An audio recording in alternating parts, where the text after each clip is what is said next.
That sounds like some Pink Panther music, by the way. It's interesting. It's like I think it's Scandinavian. So yeah.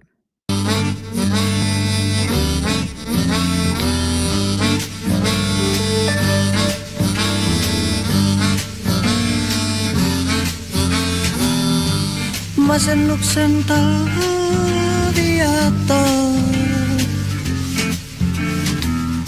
Juutalainen ylläni laskeutuu.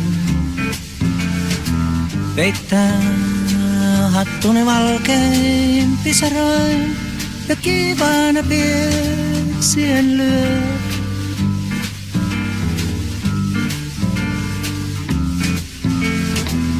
Kenties olen vain nukkunut liian vähän. Tarkemmin ottaen kuukauden päiviin. On kaikenlainen pienikin käynyt ylivoimaiseksi ylläni kiepponut. Padam, padam, padam, padam, padam, padam, padam.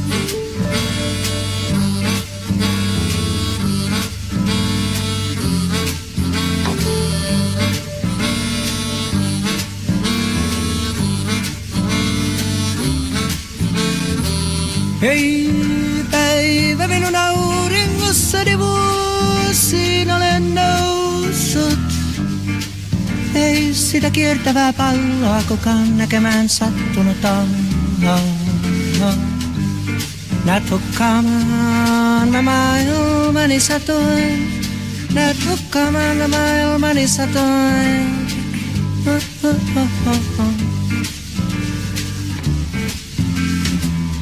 Ikkunastani näkyy sataman laituri.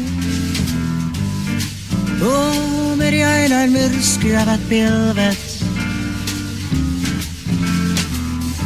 jotka liekkeenä taivasta repii kiskoo korkeuksiin aaltojen harjat. Jam, da-da-da, jam.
kun raivoavan vaivuttuneen. Käydä ikkunalautani reunaan ja liitä kynäpilviin.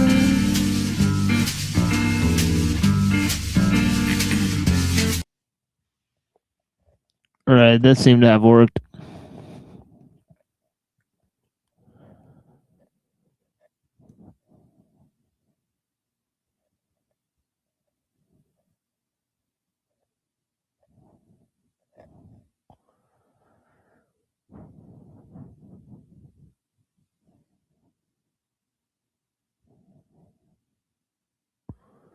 So yeah, so I guess I'll wait.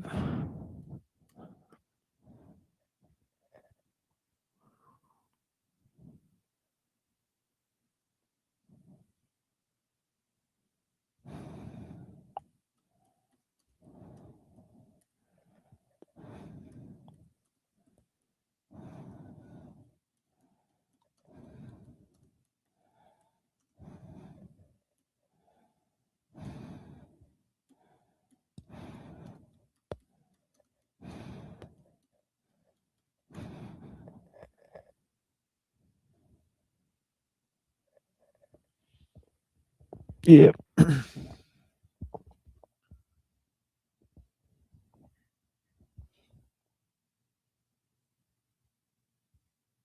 Some symmetries are broken and others remain.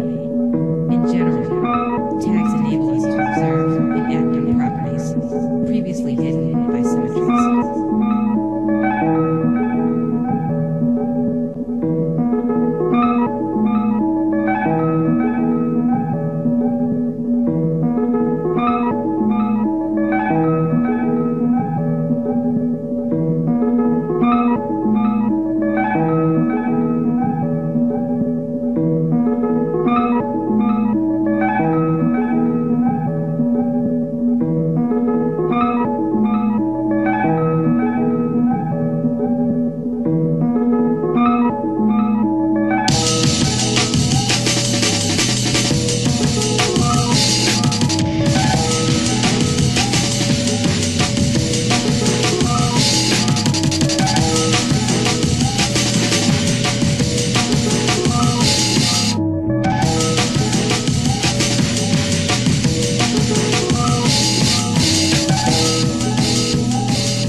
Yeah, I got the next one if you. Without wisdom, no gain.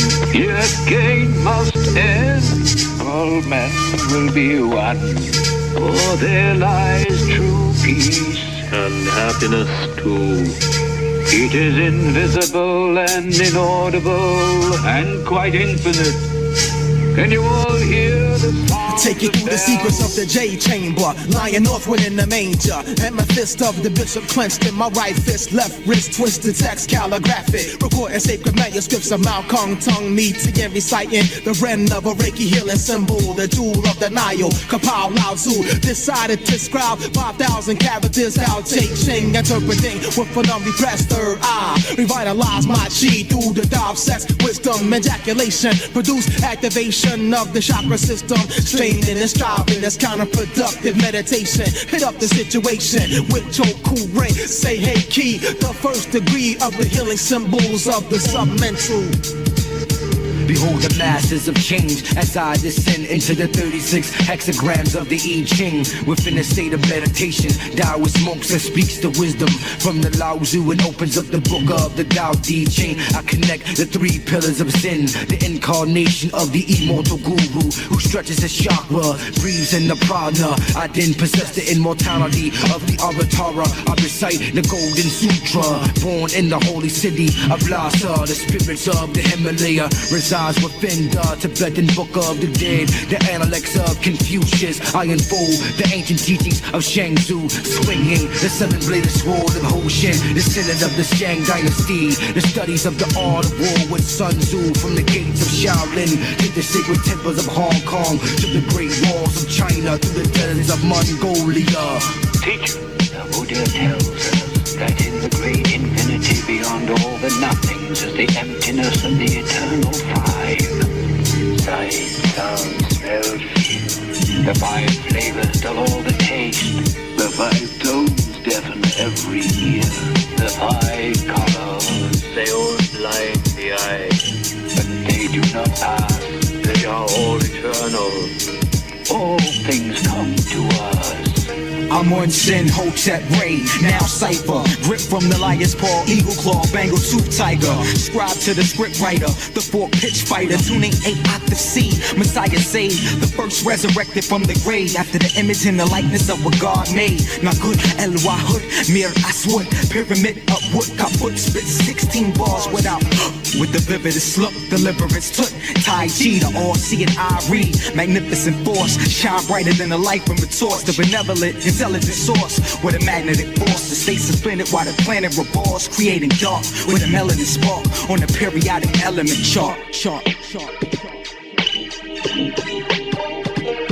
I wear the iron shirt of Qigong, so retreat or be stung by the gentle palm prick. Leave your spinal with no feeling, the mental conflict. Discipline provides healing, the aspirants are kneeling in the temple of the relic. The monk's tone envelops, the heathen and the zealot turn to the middle path. Perhaps they could go and tell it, embellish the footsteps of Siddhartha. Develop the word so the punch could hit harder as times get darker. The visionary is sent to spark a vision of nirvana.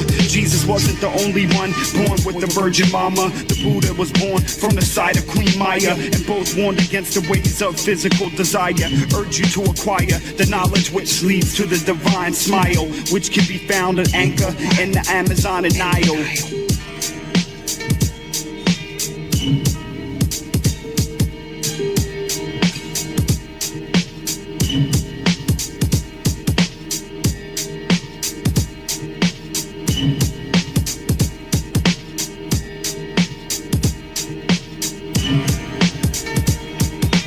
Universal order can be seen as the lattice which guides the growth of the vine, as an archetype that guides and supports life on the material plane. While many agents can be introduced into this machine and undergo the archetypal steps to its perfection, the one to which the most closely guarded alchemical allegory and occult law is addressed is consciousness itself. This is the essence of the great work.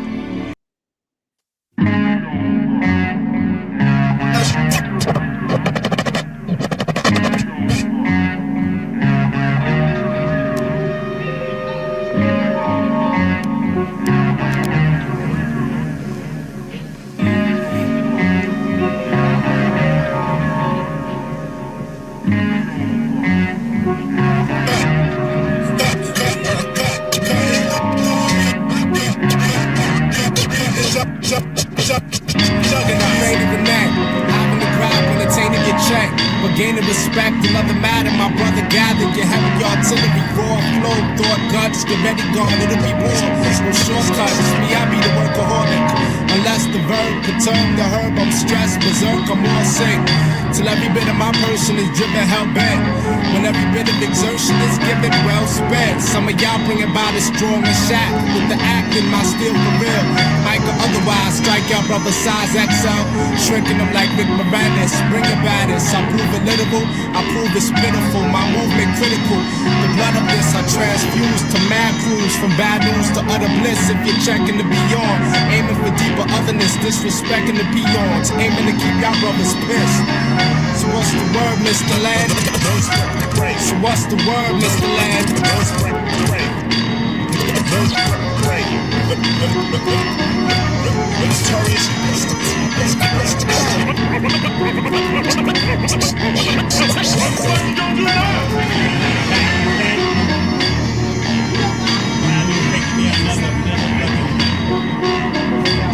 Beast on the bull, not in the bucket.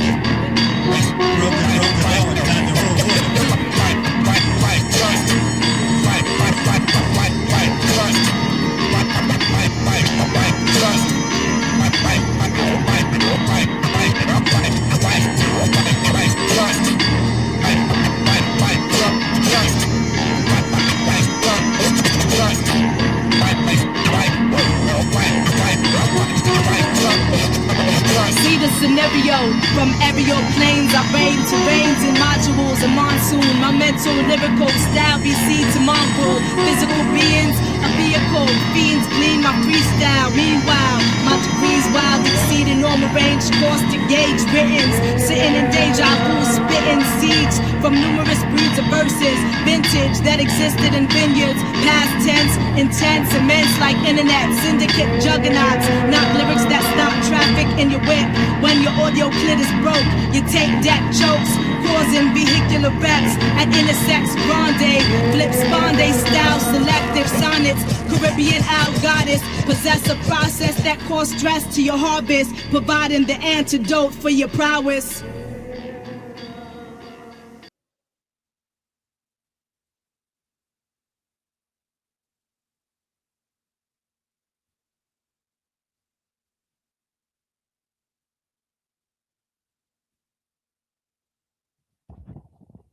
Oh yeah. All right. Well, that was pretty much it.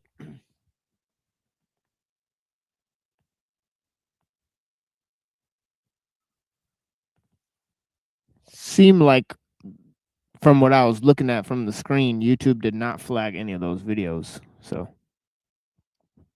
it is what it is.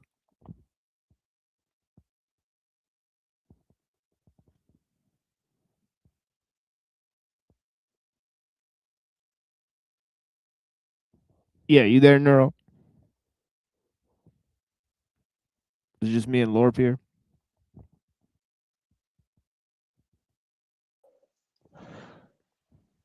It would seem so.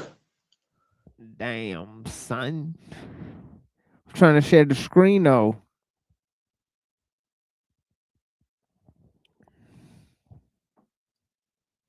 Oh well. I guess I'll practice my LARP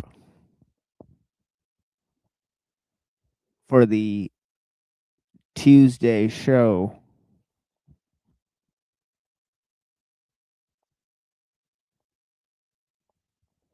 Flow from the dome.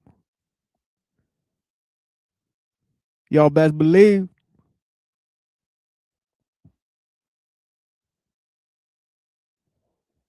Yo, is Calix watching? Yo, you here, bud?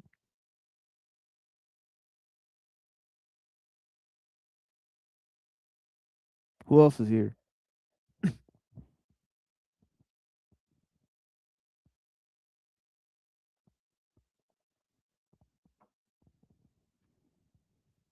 Yeah, man, we on that techno side. Technocalypse. Holla back.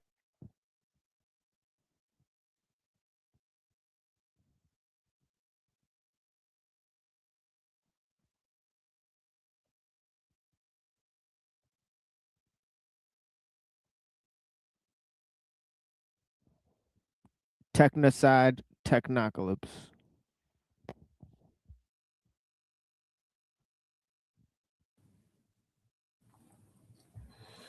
And we're live, E. Michael Jones and I, this time to talk about the Great Awakening. You see this shit on the side? And again. Is this the real Michael Jones? It says chat is disabled. The fuck? This is live right now? I gotta refresh this page because that chat box won't go away now. All right, there we go. And we're live. They probably wrote weird shit in the chat or whatnot. E. Michael Jones and I. It was live like a minute ago. This time to talk about the Great Awakening. I believe it's it happens in America. It's called these Great Awakenings because America does not have an official religion, and the fervor or the spiritual hunger of the American people tends it's called the Great Awakening on these particular occasions. And I remember, Mike, you telling me about nearly going to Woodstock. Isn't that a kind of American Great Awakening too? I think it is. Yeah, you could say that. It's a revival. The word is revival. It's a fixture in Protestant culture in America, and it happens periodically. Yes. Yes, I was going to say it wouldn't happen under the Catholic Church because it's organized religion, and the Great Awakenings are not organized religion. It's the very nature of them that it's spontaneous and rather disapproved of by the established churches, or not. You're right. It's a Great Awakening. It would be a grassroots phenomenon. From the bottom up. The United States, the Catholic Church, would have periodic meetings. They had a Eucharistic Congress in Philadelphia in 1976 when I just got back from Germany. So that was top down. The church, the Cardinal Archbishop of Philadelphia talks to the people in Rome. They decide they're going to have a Eucharistic Congress. It's a worldwide phenomenon. And so they organized it from the top down, and they have one in Chicago in 1920.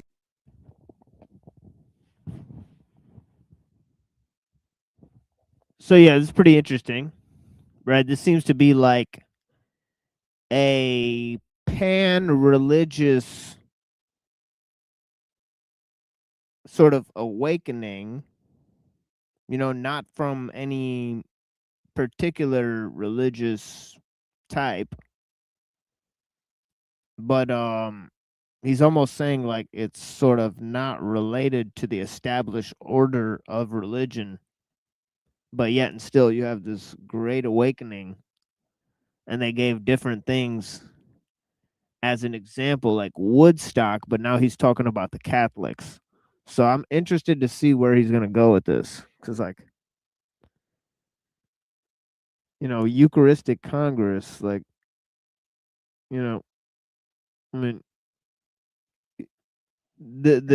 must be somehow Eucharistic.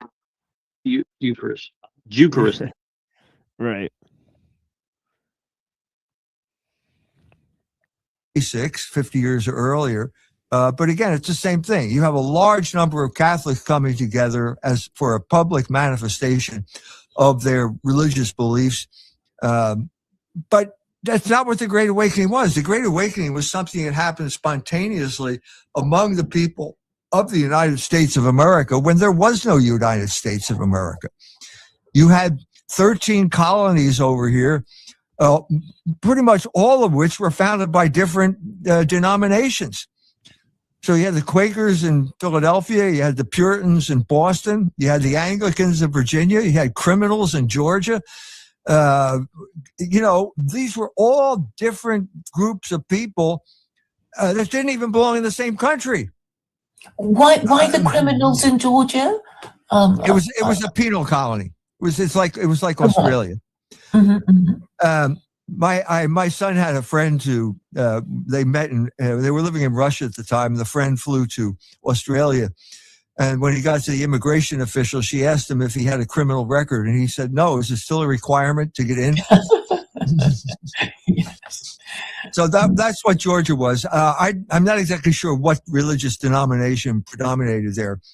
But what you had in common here was the fact that they're all on a new continent. They're all, in a sense, pressed up against the frontier one way or the other, or they're all pressing forward into the frontier where there is no civilization, where religious life is tenuous. Religious life is changing constantly because it's coming in contact with the frontier. And so you had people like Samuel Stoddard, who starts off in life as a Puritan. By the time he gets to the middle of Massachusetts, he's got to revise the religion. And so he comes up with the halfway covenant, which allowed, before, when you were a Puritan, you had to be a saint in order to be a member of the church. Well, now he dropped that requirement and liberalized it, because if he didn't, people wouldn't have come to his church and he would have been out of business. So he liberalizes, come up with the halfway covenant. One of the things they specified or solved was that your children could go to church, participate in the church services, even if you weren't sure they were saints. So this is the problem. When you come up with these ad hoc, crazy ideas, like somehow that you're a saint, a visible part of the invisible elect on earth, you always get into trouble. Or are my children part of the elect? Did they inherit it? The Jews obviously believe this of themselves, but they solved this problem, if you want to call it that, by saying that election is transmitted through the mother. So you inherit it. You inherit election. That's what the Jew believes. They don't call it election, but that's pretty much what it is. Well, I don't know. They think they're Jews, but they know they're not Jews. So they solve this problem. So you're constantly moving forward, constantly changing, and you've got this sense of democracy or something like that. It's pretty interesting the way he's saying that, because like I know that like he doesn't mean like election, but it is kind of funny, like, you know, the overlap between like the political theories, the genetic theories. I don't know. That's kind of interesting. It's like I wonder if you were to like extrapolate out like the political implications of like Christianity versus Judaism versus Islam from like that perspective. That's kind of interesting. Like I never heard anybody say it exactly like that before. It's pretty interesting. Well, this sort of to counter what we were hearing from Bruce Gore the other day, right? Because he was saying like sort of Calvinism created America. Then he read a bunch of quotes, right? But all these Puritans and Quakers, right, they seem to have drawn on some pretty strange religious influences, right? Like some of the Quakers are influenced by like weird dudes who are basically Kabbalists, right? And then like some of the Puritans, they just sort of willy-nilly just started their own sects, right? And they, and this had to do with the way they established like their colonies, right? So it's actually pretty interesting how the history is tied to like different religious sects starting the colonies.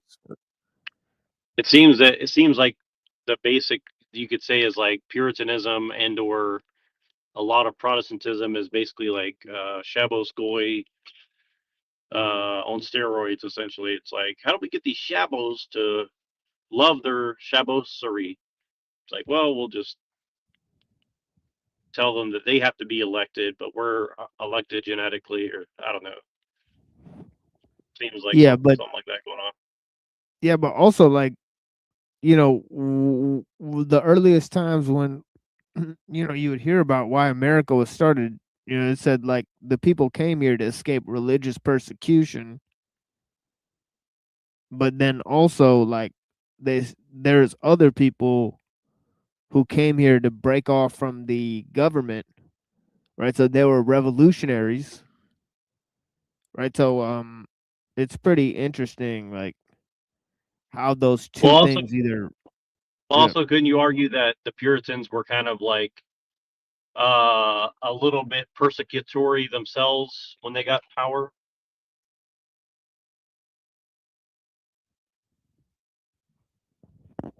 I don't know if they had a little bit of power, it might have been very short lived, right? Well, wasn't Oliver Cromwell a Protestant though, right?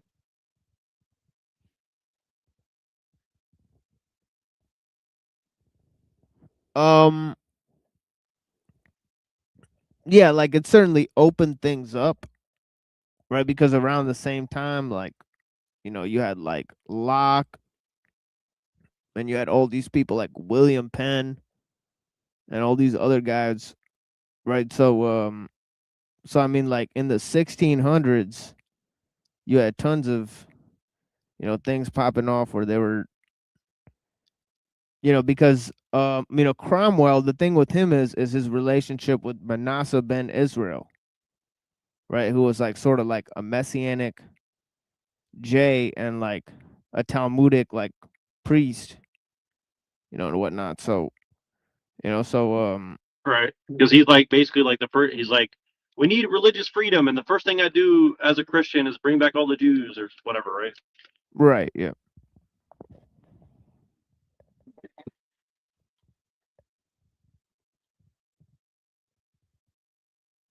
Insecurity building. But then they got, and the problem is, then they got overthrown, and then the Catholics said no, and then they kicked, or the Lutherans or the Anglicans or whatever, right? So I don't know. I'm just saying there seems to be like some kind of dynamic there. And then they're like, okay, let's go to America. Yeah, he kind of lays it project. out like he lays out the different sects by state. So it's pretty interesting, right? So yeah.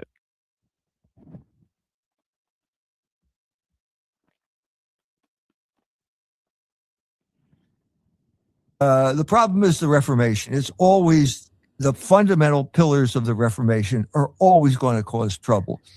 And in this instance, the fundamental pillar we're talking about is sola gratia, by faith alone. I'm sorry, by grace alone. So it's sola fide, by faith alone, sola gratia, by grace alone, and sola scriptura, by scripture alone. Okay? They're all going to cause problems one way or the other, but sola gratia. The Reformers announced this at the very moment that they cut all of their followers off from the source of grace which Jesus Christ created, namely the sacraments of the Catholic Church. That is the source of grace. And one of the sacraments is confession. And confession plays an enormous role in the psychology of all of American literature, but certainly at this point, at the beginning. The man who was the great psychologist of American religion was Nathaniel Hawthorne. And the great piece of work, art that he created was the Scarlet Letter, which is about confession. It's the absence of confession. There are long passages in that, the dialogue between Dimmesdale and Chillingworth. Chillingworth is supposed to be a physician, but he's really a kind of psychoanalyst, and he's really trying to destroy Dimmesdale, which is what psychoanalyst tries to do to you oftentimes. So Dimmesdale is... I'm a bit lost with the names. Who's Dimmesdale again? Okay, so we got Dimmesdale is the minister that is the main character of the Scarlet Letter.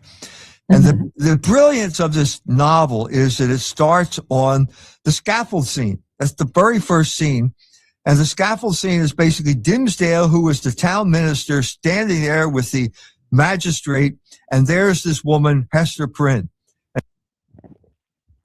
Yeah, sorry, Earth Supporter. Yeah, this is both of these people are pretty interesting, right? But yeah, E. Michael Jones is pretty like well-known author, right? Yeah, he's really well known in like alternative views of like history and all this type of stuff, but he's seen as a legitimate scholar. So yeah. So he's written tons of books like The Jewish Revolutionary Spirit. I think he wrote a book on Hegel and Fichte and some other stuff, like on Germany. And he wrote a book on like American cities. So he's written like a bunch of books. And then Claire She's kind of interesting. We've interacted with Claire. She thinks that white people should adopt Sharia law in a sort of secular way, right? Because Christianity is basically promoting liberal values instead of sort of fighting against liberalism. So she thinks if white people just adopt Sharia, right, like the Europeans, right, and they take the code from the Quran, right, and they update their law with the Sharia, then they will improve their society and protect it from spreading liberalism. Right. So she's pretty she's got a pretty interesting position. She's written a book on that. So yeah. And Hester Prynne is pregnant, or not pregnant, she's had the child now. She was pregnant out of wedlock, obviously committed some type of sin. And because of that, she's going to have to wear the scarlet letter, the A, which says she's an adulteress. Mm-hmm. And so the depth of the psychology, here's Dimsdale. And he says to her, if you know who did this, if you know who the father is, speak now. Well, he's the father. This is the brilliance of this psychological analysis here. What you see in Dimsdale at this moment is a desire to confess. He wants it out in the open. He's suppressing this sin. He has no way of dealing with the sin because you broke with the Catholic Church. You can't go to confession. You're the paradigm, and now you're a colossal hypocrite leading a double life. And you can't stand it. Even here at the beginning, you're saying you need release. I need release. I wish what he's saying, really saying, Hester, please tell everyone that I'm the father of this child. Please do this. But he can't bring himself to do it. And that's the drama that you unleash with this. It's a brilliant, absolutely brilliant novel. He is the man who finally understood the psychology of Puritanism, certainly, but of Protestantism as well. Because you're always in a situation like you're saved. You have this emotional experience. Like, I'm saved, brother. I had this deep-seated emotional experience, and now I'm convinced I'm going to heaven.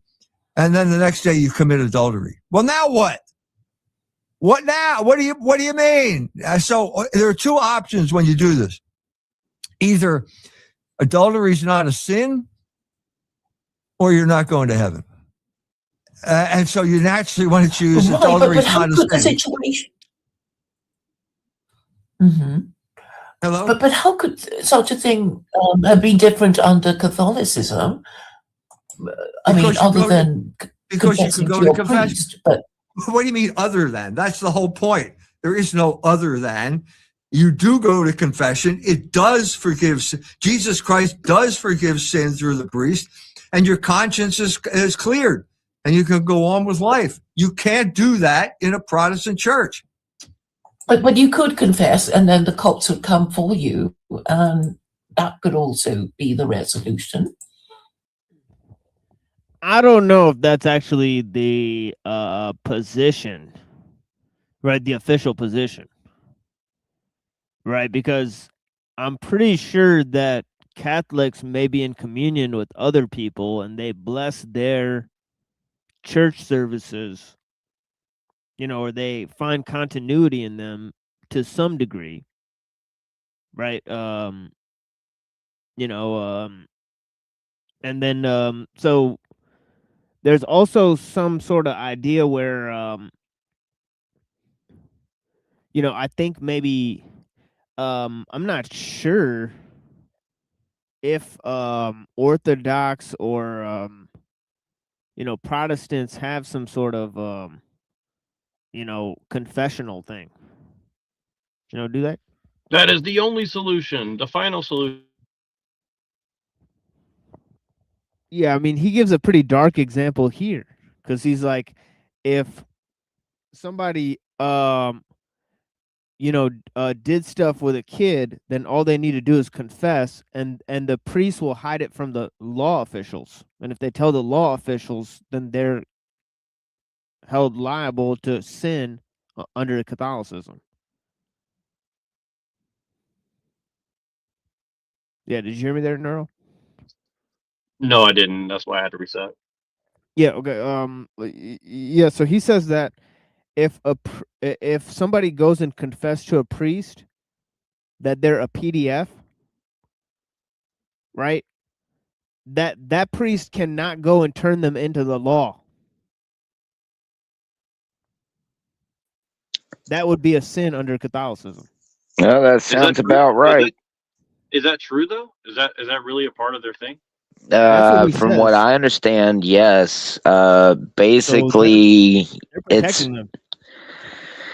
Yeah. Yeah, because as far as they're concerned, like the sin is forgiven. So that's pretty dark, isn't it? Well, the only way I could see that would make sense is if like they would say that, okay, we're going to actually like hold this person accountable and monitor them from within the church. Maybe I could see it, but if they're just saying there's zero consequence, then I don't think that makes any sense. They're saying there's zero consequence and their sins are forgiven just because they confessed it. Did he say that? I didn't hear him say that now, but I mean, let me go back a little bit. Let me go back a little bit. He does say it. Just listen to what he says. Go to confession. It does forgive. Jesus is no other than. You do go to confession. It does forgive. Jesus Christ does forgive sin through the priest, and your conscience is cleared, and you can go on with life. You can't do that in a Protestant church. But you could confess, and then the cops would come for you, and that could also be the resolution. You mean getting arrested by the police? Yeah, I mean, I suppose that would be the whole point. That people do. There are all kinds of people. People have a compulsion to confess. You could say you're right. There is a psychological release oftentimes if you tell anyone. It doesn't have to, but you can't have the sin forgiven. You can get some psychological relief, and the man who figured this out was Sigmund Freud, because psychoanalysis is really the Jewish form of confession, where he'll forgive your sins. He can't forgive your sins, but he'll tell you it's okay as long as you pay me money. So the great, I told you this before, but Fliess, the other quack, invited him to Berlin, and Sigmund Freud said, "I'd love to come, but I'm afraid my patients will get well in my absence." So psychoanalysis was keeping these people coming back, paying money, trying to absolve their sins by having this doctor say it's okay. Okay. I had a professor, Jewish professor in graduate school, who suddenly decided after marrying and having 2 children, he decided he was a homosexual. And of course that plagued, he abandoned his family. Of course you're going to feel guilty when you do that. So he naturally went into psychoanalysis. And then he woke up one day and realized, this guy's just taking my money. So he called him up. Oh yeah, I heard what I heard. I mean, I don't know if they cut it out of the show. I mean, it's not post the live stream, right? So it could be that they cut it out, but I'm pretty sure I heard him say that. You know, he's going to say it down the road that there's anti-Catholic laws, right, that are basically saying that if a priest hides the fact that somebody, did PDF activities, right, that they could be held liable by the court system for protecting, PDFs, which is a correct stance by those law courts, right? But then he says that those Catholics, if they turned in the people, then they would be considered sinners because the confession itself forgives the sin. So it's pretty dark stuff. And he said to a psychiatrist, I'm not coming. Yeah, I've never looked into that deep because I've never really been into Catholicism, but I do find it very, if that's the case, then that's a problem for sure. Yeah, and I wouldn't be surprised if Claire just left that in the video. In anymore. And the psychiatrist said, well, let's talk about it.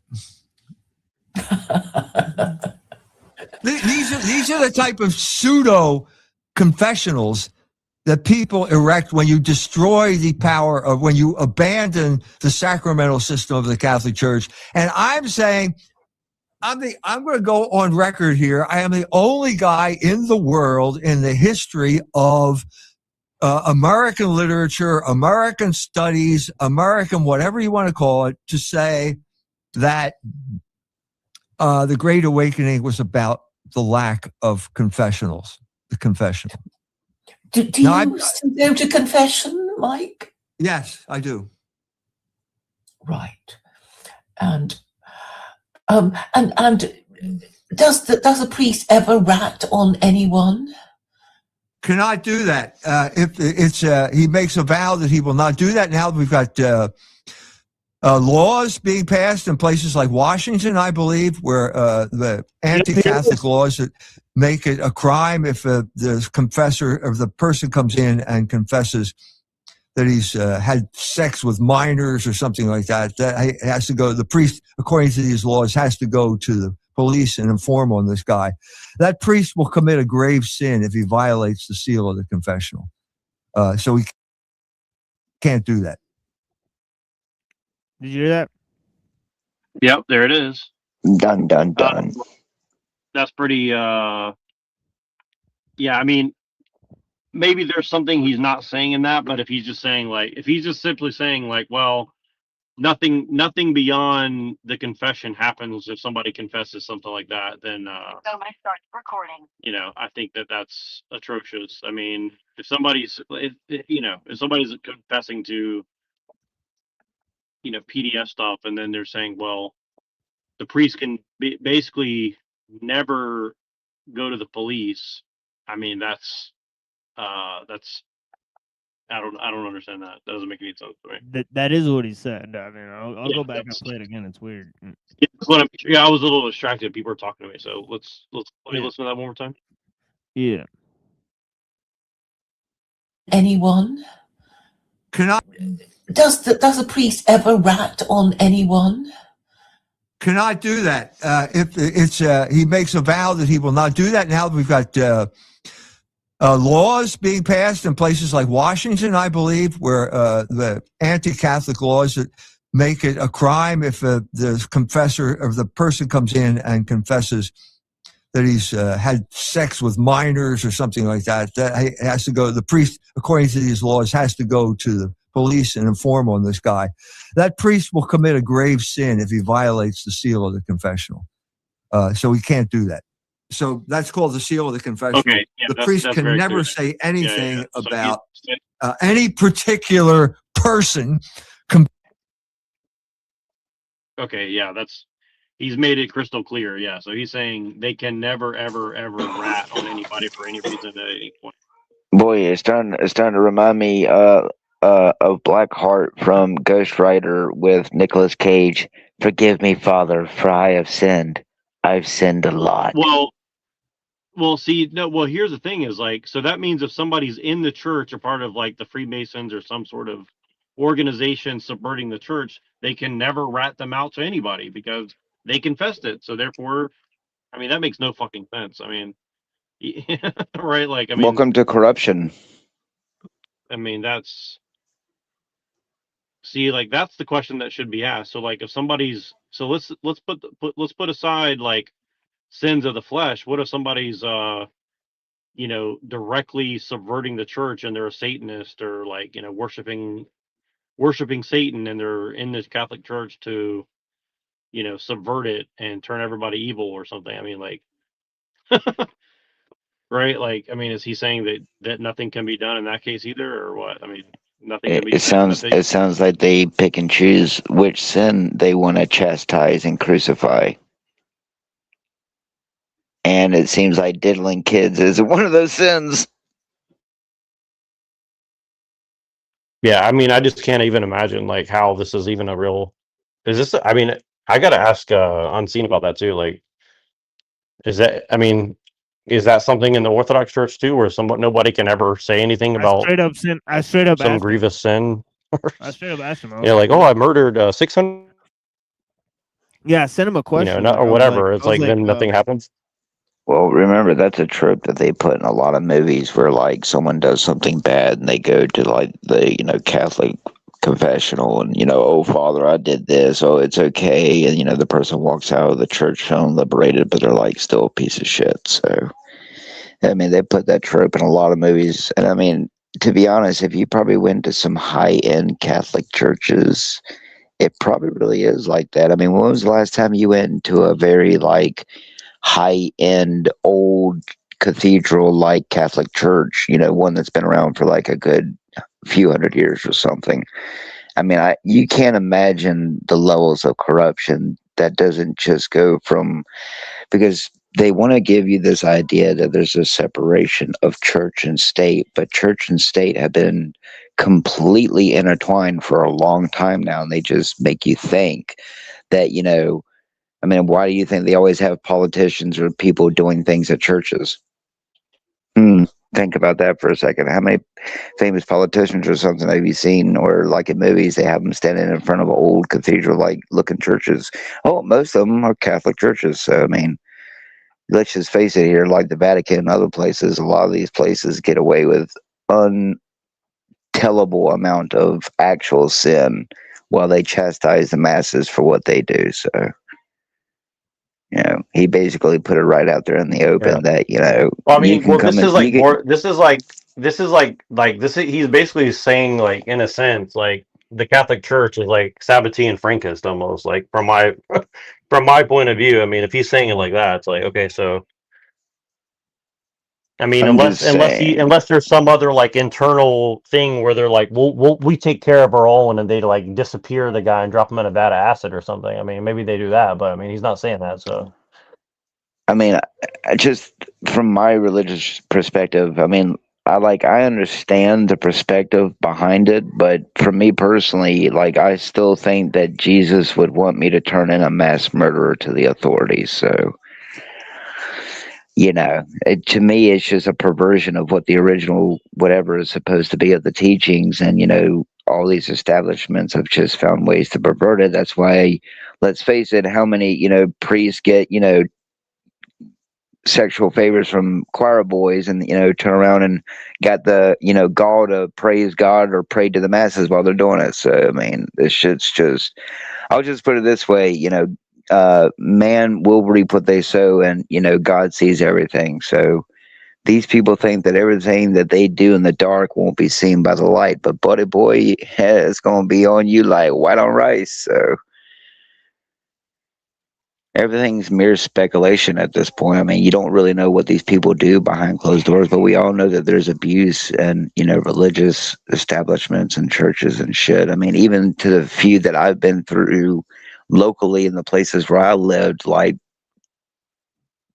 people were ignorant to the shit that was going on even in them churches. So, I mean, if a small little redneck backwater church can have a preacher who basically molests his younger female audience with his eyes, then imagine what's going on in places where they get thousands of dollars, probably a day in charity allegedly, and donations and shekels, and probably one of the largest proprietors of the trafficking itself, allegedly Yeah, for the algorithm. this is actually a funny comment down here. People should confess to having feelings for the priest's wife just to test. I mean, I don't know about that, but yeah, this is funny. I mean, well, it's okay because Elon Musk said that we're going to probably meet aliens, so it's okay. Oh, you didn't hear about that? Elon Musk said we may meet aliens. Elon Musk has been listening to me, Neurojack. He heard where I said that UFO technology can't be hidden no more. I thought you said that we would beat our meat to aliens, but we probably will. I'm just looking at the video of him talking up here at the Grok AI thing, and he just looks. We're so fucking screwed. My heart goes out to you.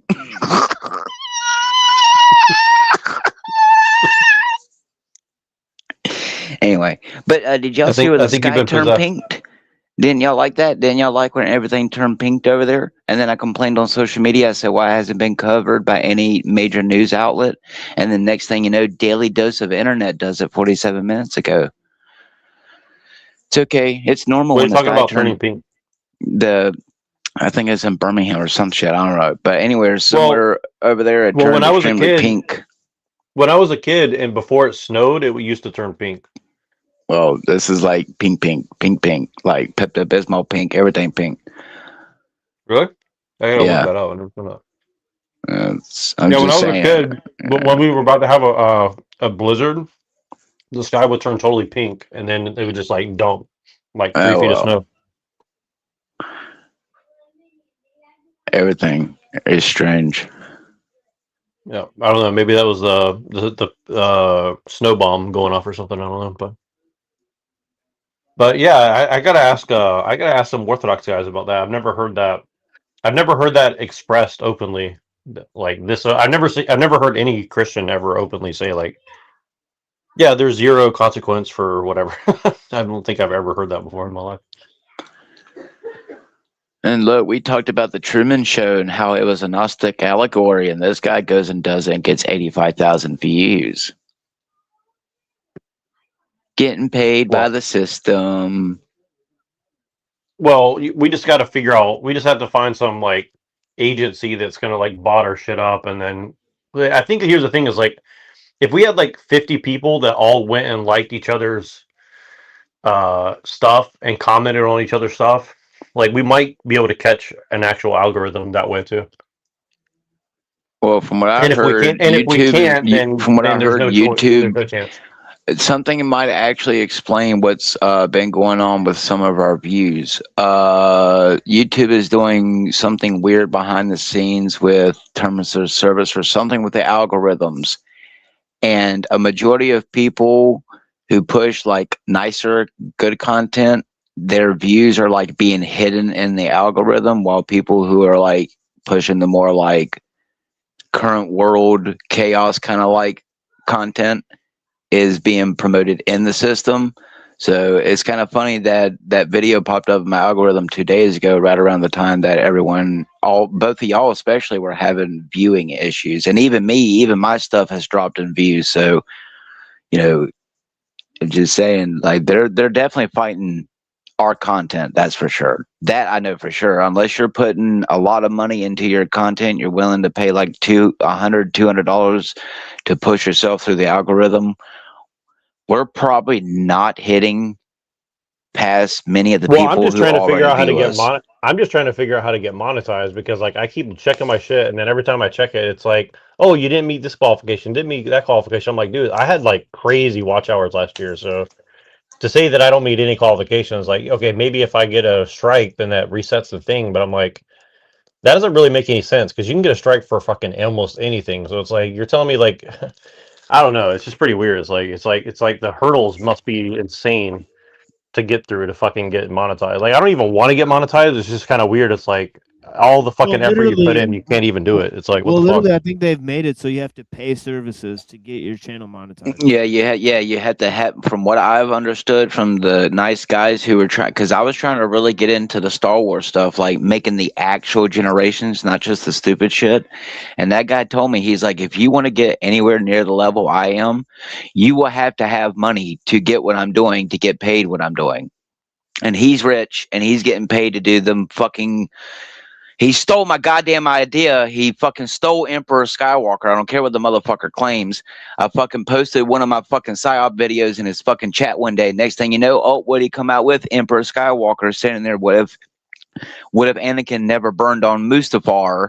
And next thing you know, fucking 300, 400,000 views within, 1 to 2 days. So again, they whoever these people are, they probably already had family or knew people who like were in the industry, and then by the time that they got old enough to get into it, their parents already had the money to throw, and already like these people with the VR systems. You're not going to convince me someone at 18 years old is convincing over $20,000 worth of equipment. No, there's no way. No. Well, next time you talk to Pillator, you should ask him because Lucasfilm tried to hire him to make Star Wars videos. but they gave him such a weird contract that he's like, oh hell no. Like they basically said like you have to jump through so many hoops, you have to pay a certain amount of money, and then like they'll approve you, and then you have to like once you're in, but like you're not allowed to do like so much shit. Like you just have to Nope. jump through like That's so why many I had to fucking change. hoops. you That's know? why I had to change. I found out real quick they were going to come after me. Disney was probably about to try to slap me with a lawsuit. So, rest in peace, Emperor Lorp. I mean, I'll still be Lorp, but but that's Skywalker. interesting. So, here's the thing. Here's what I want to do. If you guys find out what services it is, let me know what it is. I want to find out. I want to learn about this. Like, if there's a service that's doing this, please send that to me so I can look into that. And what I think we should do is we should hit a goal, and we try to get like Machine or whoever wants to do it. We get one channel monetized this way, especially if it's like not super crazy expensive. Let's just get one channel monetized, and then try to learn how they're doing that. And then I don't know. I mean, I think that I want to learn how that's working, right? At least for the fact that maybe we can expose it or something like that, because yeah, that's insane. Like I don't know. I kind of figured something like that, but I've never seen like the companies. I've never been able to find the companies that get that done for you. So if you guys ever find the companies that he wouldn't tell me, but from what I they understand, work with the people in the Discord with the Juiceable thing, right? And just test out if we can get that running, right, on a different channel, right? So that might be the option. Yeah, well, definitely. If anybody you know who does that as a service, like I want to talk to them, because I want to know what does it really require, like how much money, how much time, how much effort. Because like we've been doing this for a while now, and like, dude, with all the effort, especially that you put in, it's like, and I don't want. I'm not saying to get monetized, but it's like just to see like how does it work, you know? Yeah, I'm talking about like we save our channels and we just go as different fruit characters or different drugs. You know, like maybe like a coffee pot, a weed leaf, or whatever. Right. Yeah. And we can just like basically just have a different show, right? Now that we know all these people, they can make cartoon graphics for us, right? And then we can just proceed with original backgrounds and original avatars, right? So nothing is like copyrighted, and we'll just do a show where from the beginning to end we talk and like react to things that is like totally like legitimate the whole time, and it's only like an hour long or something like that, short, right? And then we get like a payment service attached to it, that somebody has built, like the Streamlabs thing or like the Andrew Wilson thing. Yeah, the Dono chat. I could probably build one of those, or I'm sure somebody else we know could build something like that for sure. Like I'm just saying, the old TV show, whatever, that had the robots and the dude that would sit like they were in the movie theater in the shadows, and they would sit in front of the screen whenever they were watching something. Mystery Science Theater or whatever. Yeah, that'd be pretty sick, shit would be hilarious. Yeah, so we're gonna have like basically like try that on the Juiceable to have like that like with the Dono chat set up, and then maybe we can start doing it from there, right? Yeah, that'd be sick. I mean, and then we could do like movie reviews or whatever whatever it is. I don't know, but just because the make thing it is like a like, legit thing. Yeah, because then we could just continue doing our channels whatever we want. Just like I agree I totally agree. I think we should like just have our independent channels that are just doing whatever. Like, we get to say what we're like scared of getting banned because we just say whatever we want, right? And then we actually have this other thing, where it's like that we're building up, Right, and it just becomes like a platform. Yeah, I mean, I'm all down for that, because like it's just ridiculous. For me, it's like I really truly thought that like there's some way to just organically grow a YouTube, and I mean maybe there is, but I've never seen any way that's possible. I mean I don't know. I can tell you, I've organically grown my YouTube, and 204. No, wait, I had 208, and then I lost all them subscribers, and then I stayed at like 190.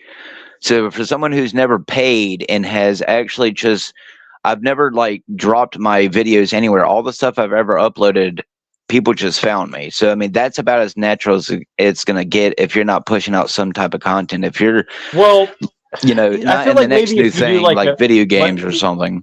But I feel like if you do like a script or like I see like a lot of these girls, for example, I mean, I think the girls are the easiest one because like I think you pretty much put a pretty girl up, like she's gonna get more likes. Yes, that's no matter right. what. You want to know why I'm not You a know? famous streamer compared to most uwu girls? Is because I don't have gigantic tits for you to stare at while I wear cat-shaped headphones. Yeah, uwu. Right. So that's number one. But number two, like if you notice, like almost all the successful channels, they do like a format. So it's like, oh, like pattern pattern interruption, rage bait, something sexualized. OnlyFans self-promotion.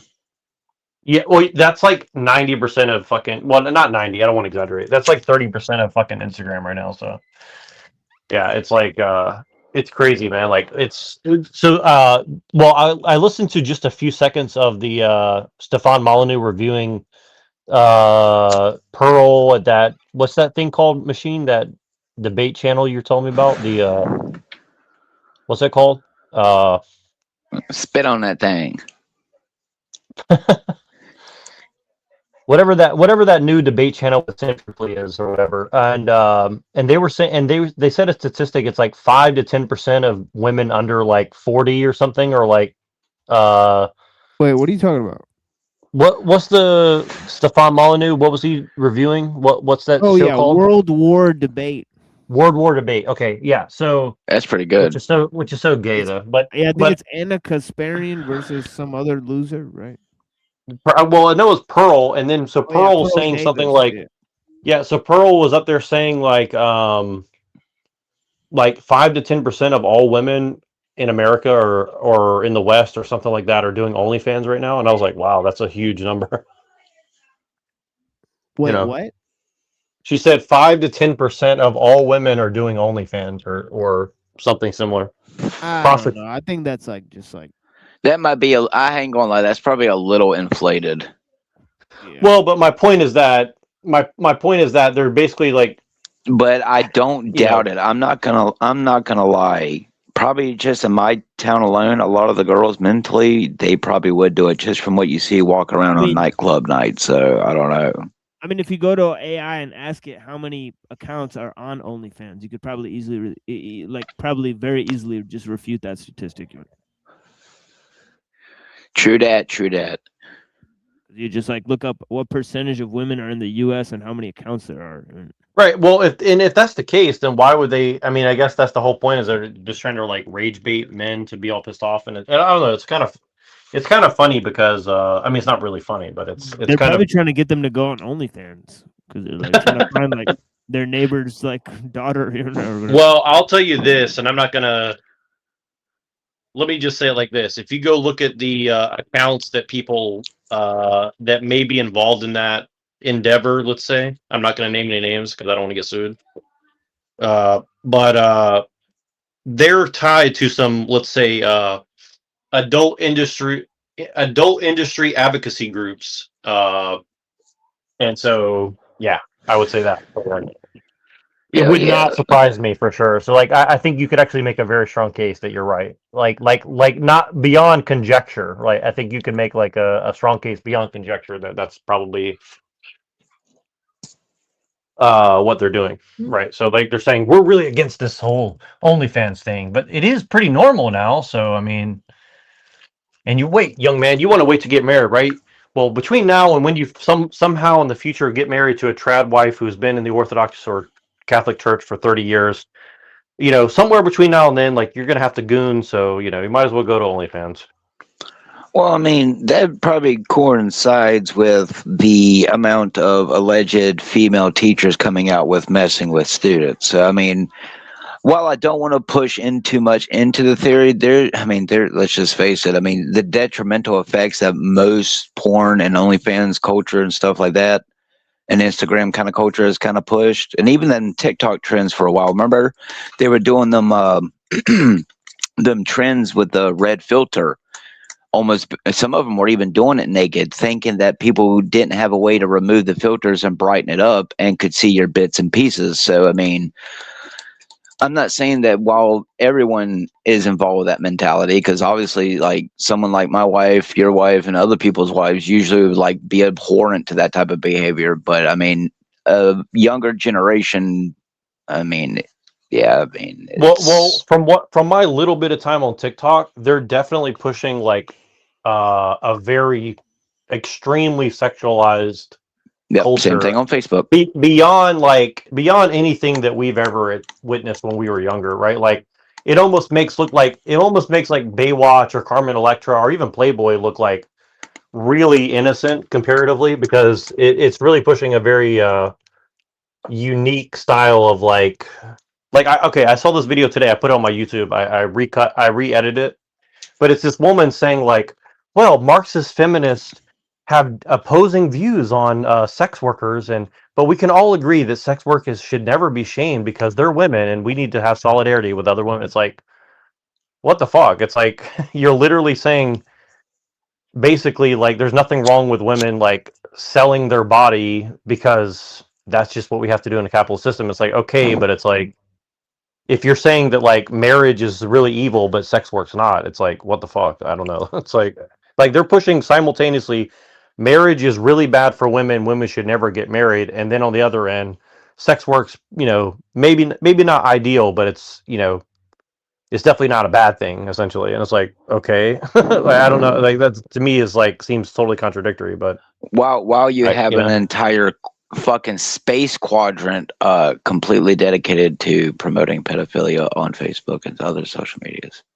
Welcome to the PSYOP, my friend, where everyone and no one is an agent.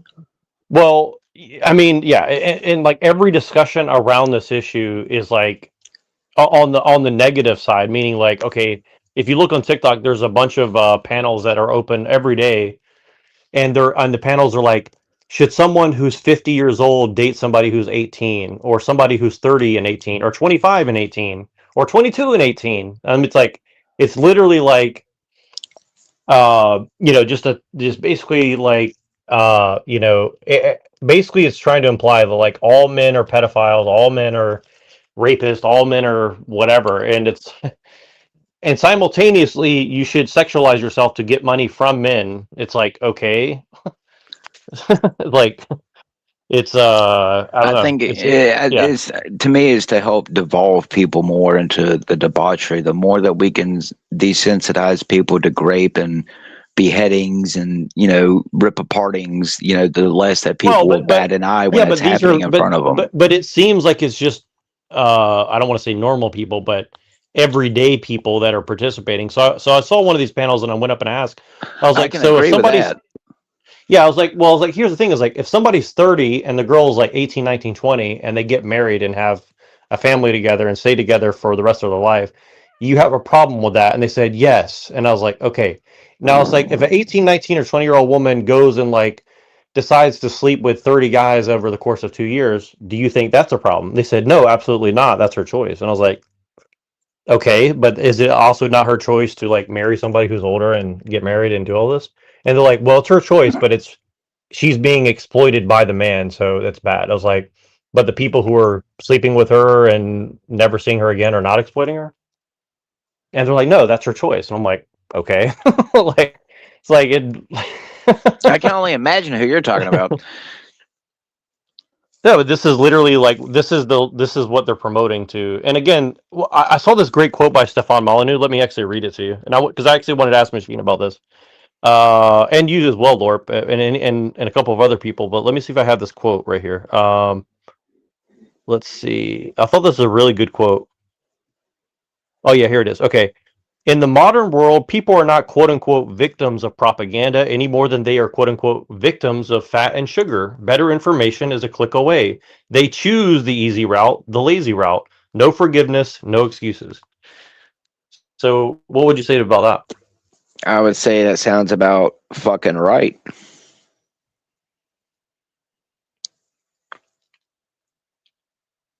Why would I want to go out there and build a log cabin with my own hands if I can just pay an illegal immigrant to do it for me for cheaper?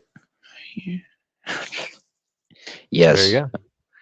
Machine, what do you think of that quote? I'm sorry, read it again. Okay, okay. This is from Stefan Molyneux. In the modern world, people are not quote unquote victims of propaganda any more than they are quote unquote victims of fat and sugar. Better information is a click away. They choose the easy route, the lazy route, no forgiveness and no excuses. Yeah, it's totally false. Oh. All I right. aim to Now, demonstrate that. Yeah, I aim to demonstrate on my show that that's totally false statement. That the information is controlled from the top down. That there's stuff that they're hiding from you. well, even would you say There's that no even way. That's not possible. but would you say that even the how they distribute it is a part of the deception, not necessarily that the information itself is not available? Yes. Yeah, most people can't produce the sources. They can't reproduce the sources of the information. It's just that simple. So, do you think that someone like Stefan Molyneux, and again, this is assumptions, but if you were to debate him on this topic, which I would love to see, by the way, would you try to trap him in the sense where he was forced to answer the question of like, well, have you considered that the how is just as important of the what? Okay, Is that making Merovingian. sense? I mean, I would explain the mechanics of propaganda, right? Like I'd use Ellul, I'd use Marshall McLuhan, right, and then I just proceed further with those critiques, and I'd say, well, are you saying these critiques are totally illegitimate? I wonder if we could like rage bait someone like Stefan or some of these people like internet personalities into like debating on some channel or something. I don't know. Like, I've tried that would before, be and sick, they honestly. seem to ignore the name "The Machine Lies." I'll just put that out there.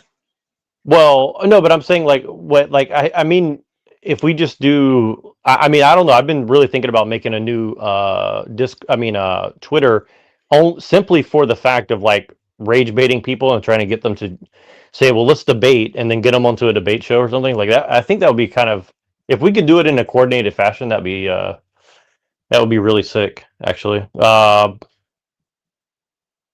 I don't know that because someone like Stefan Molyneux, like he was like when he started reviewing that thing. Actually, if you want, could we review a little bit of that? You don't have to. I know you got to go soon, probably. So, but I wanted you to see what he says at the beginning of that.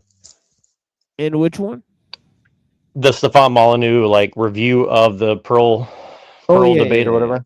Yeah, if you want to watch some of that. Yeah. Well, no, I just want you to see like how he introduces the thing, because like you could tell that he like wants to get into debating or something, and or back into it because he's like, oh well, I was a master debater, and he he looks like Captain Picard. I think that's why I like Stefan. He just looks like a Stefan. I mean, he looks like a Captain Picard basically. Yeah, he reminds me of like one of my cousins that like he put like hot dogs in the microwave, and then he put like hot sauce on the on like the hot dogs, and he would just put them in the microwave and just eat it with a fork. And I remember him doing this because like these hot dogs would start whistling in the microwave. Hear the pig squeal. Pigs in a blanket. Sure, you got a nice that's pretty butter, weird. boy. That's pretty weird. I don't think I have known people that put hot dogs in my own. I know people in my He own looks family like one who's of done those that. guys. Like he's wearing like one of those like shirts. You're in like t-shirt. He looks like a weird dude for sure. Yeah, he is. Like He is a weird dude for sure. Weird looking dude for sure. Yeah, I mean, Stefan Molyneux is one of these people that like I like him for like a couple reasons, but one of the main reasons I like him is like if you bring him up in any circle of like intellectual stuff, he is one of the most divisive people if you drop his name. It's so weird. Like people get so pissed when you drop his name. Yeah, have you seen that Slavoj Zizek? That guy?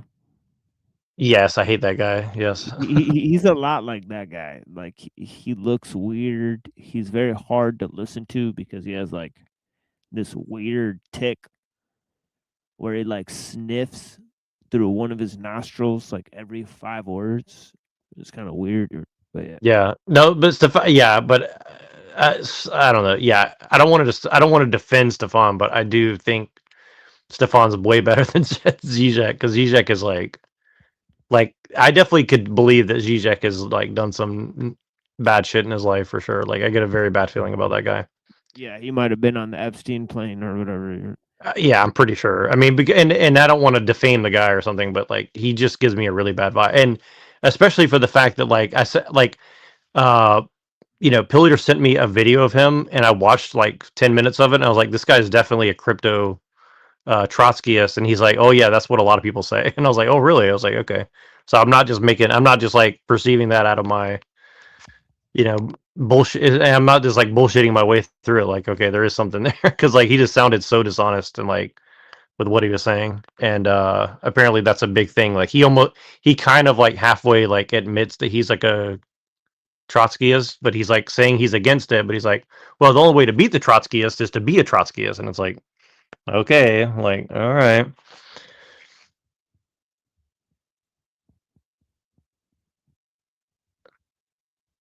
So I gotta have my arsenal of like bombs to throw in. It's like mention Zizek, mention Trotsky, mention Stefan Molyneux. I need a few more. Like just like I need like a list of like 10 people. Like whenever I go into a debate, I just mention these like 10 people and until somebody like reacts. I saw this girl on Instagram, and she's like promoting. I sent the link in the back for Twitter, by the way. But I'm not sure if he might not have it on YouTube because it might be too controversial. But let's see. I might call-in show.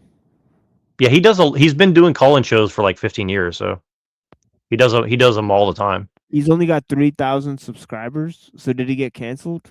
Yeah, he just got his YouTube back after like 10 years or something. So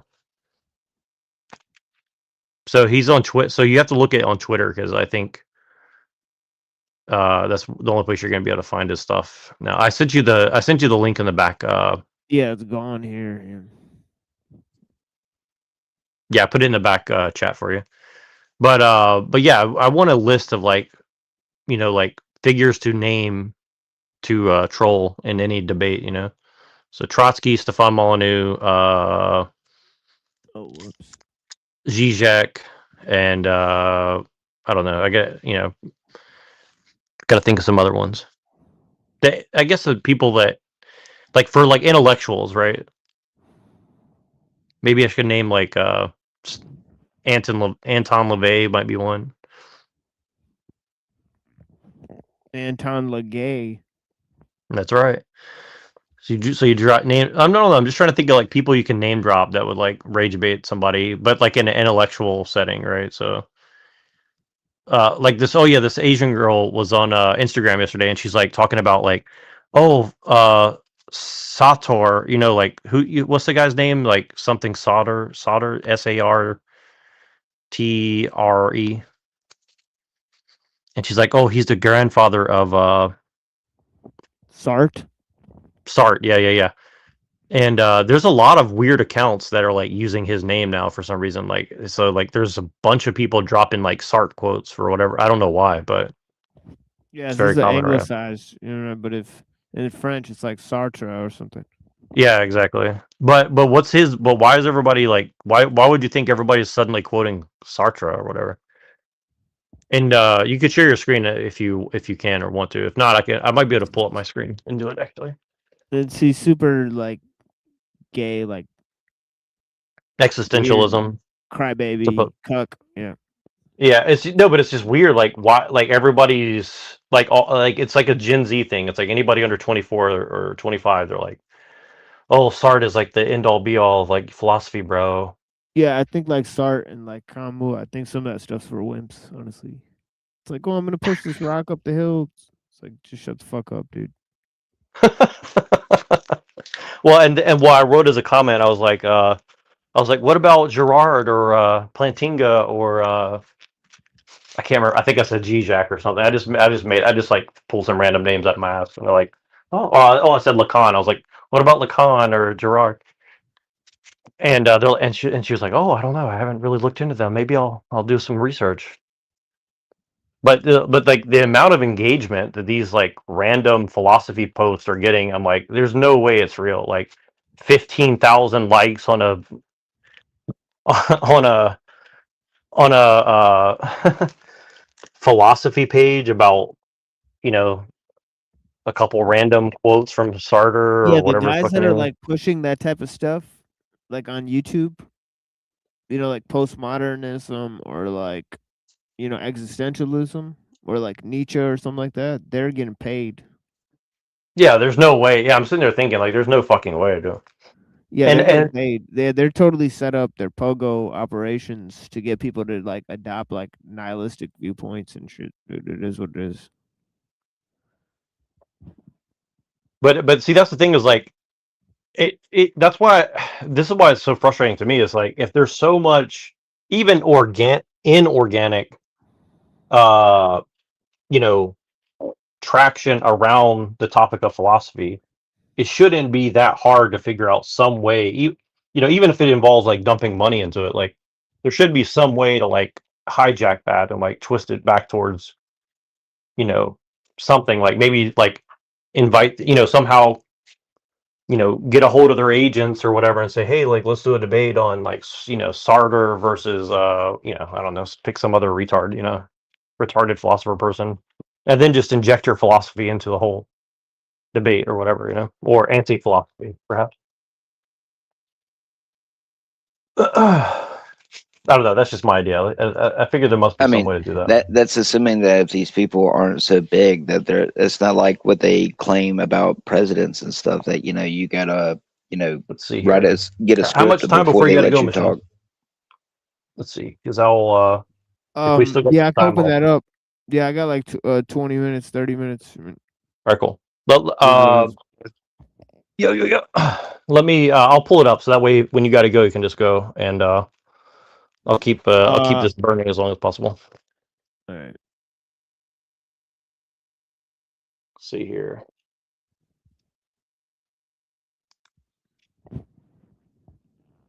Let's see if I can figure out how to turn this thing on. Stefan Molyneux. Hello, this is Stefan Why is he Molyneux from reviewing Freedom this? Radio. Wait, what? No, I was just doing an impression of Stefan. Like, hello, Stefan Molyneux from Freedom Radio. Yeah, but why is he like Well, reviewing this trash? that's why I wanted to see, because I heard him do the intro, and I think there's something. It's goy slop. Well, I know why actually. So here's the reason why. Because Pearl Davis is styling herself as a men's rights advocate. Yeah, but and she's and got that's no how, like hang time. Man.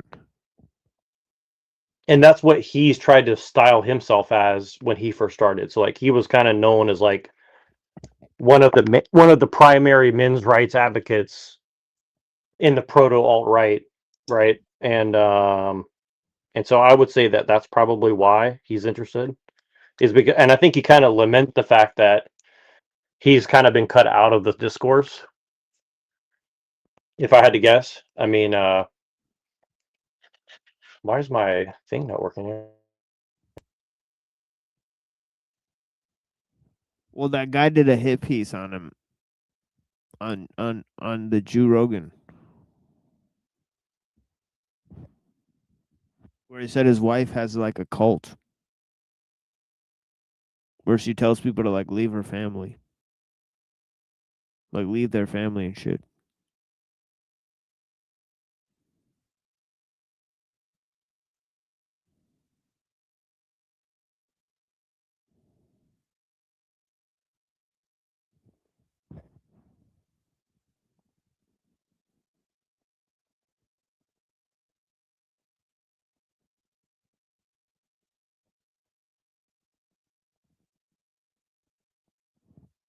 So yeah, some weird shit about that.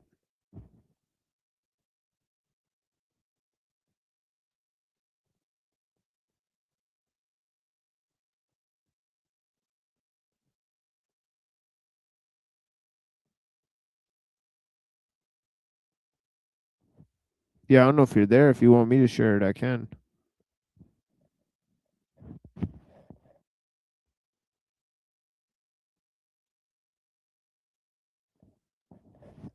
Oh shit. What you want there, Jack? What the fuck we doing? And like all of a sudden the witches come back. And then watch him say he didn't even turn it on.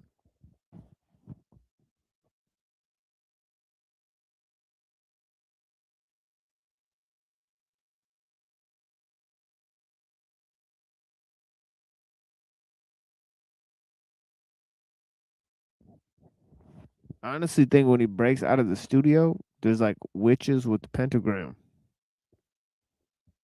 It's kind of weird.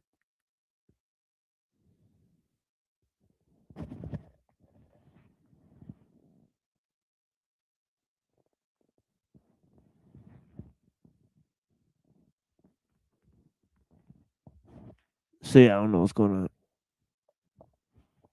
on. Okay, sorry. I had to jump on the computer. So I'm going to bring up the Stefan Molyneux shiznit for a second, and then maybe some other shit. Can you hear me okay? Semi-clearly? Yeah, did you put these witches in the background? I think it happened. I think I realized, like, it switches to whatever the default I had on the computer was, I guess. So I guess that's what's going on. But I didn't manually do it, so it must have happened when I clicked on the desktop version of, this shiznit. All right, let me share this. Let me share this Stefan Molyneux shit. Stefan Molyneux. She turned me into a Stefan Molyneux. Let's see.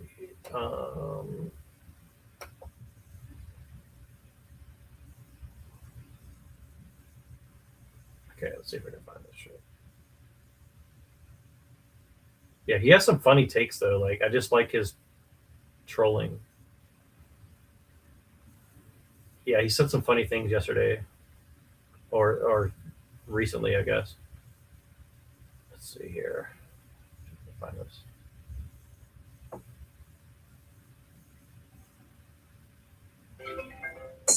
my god.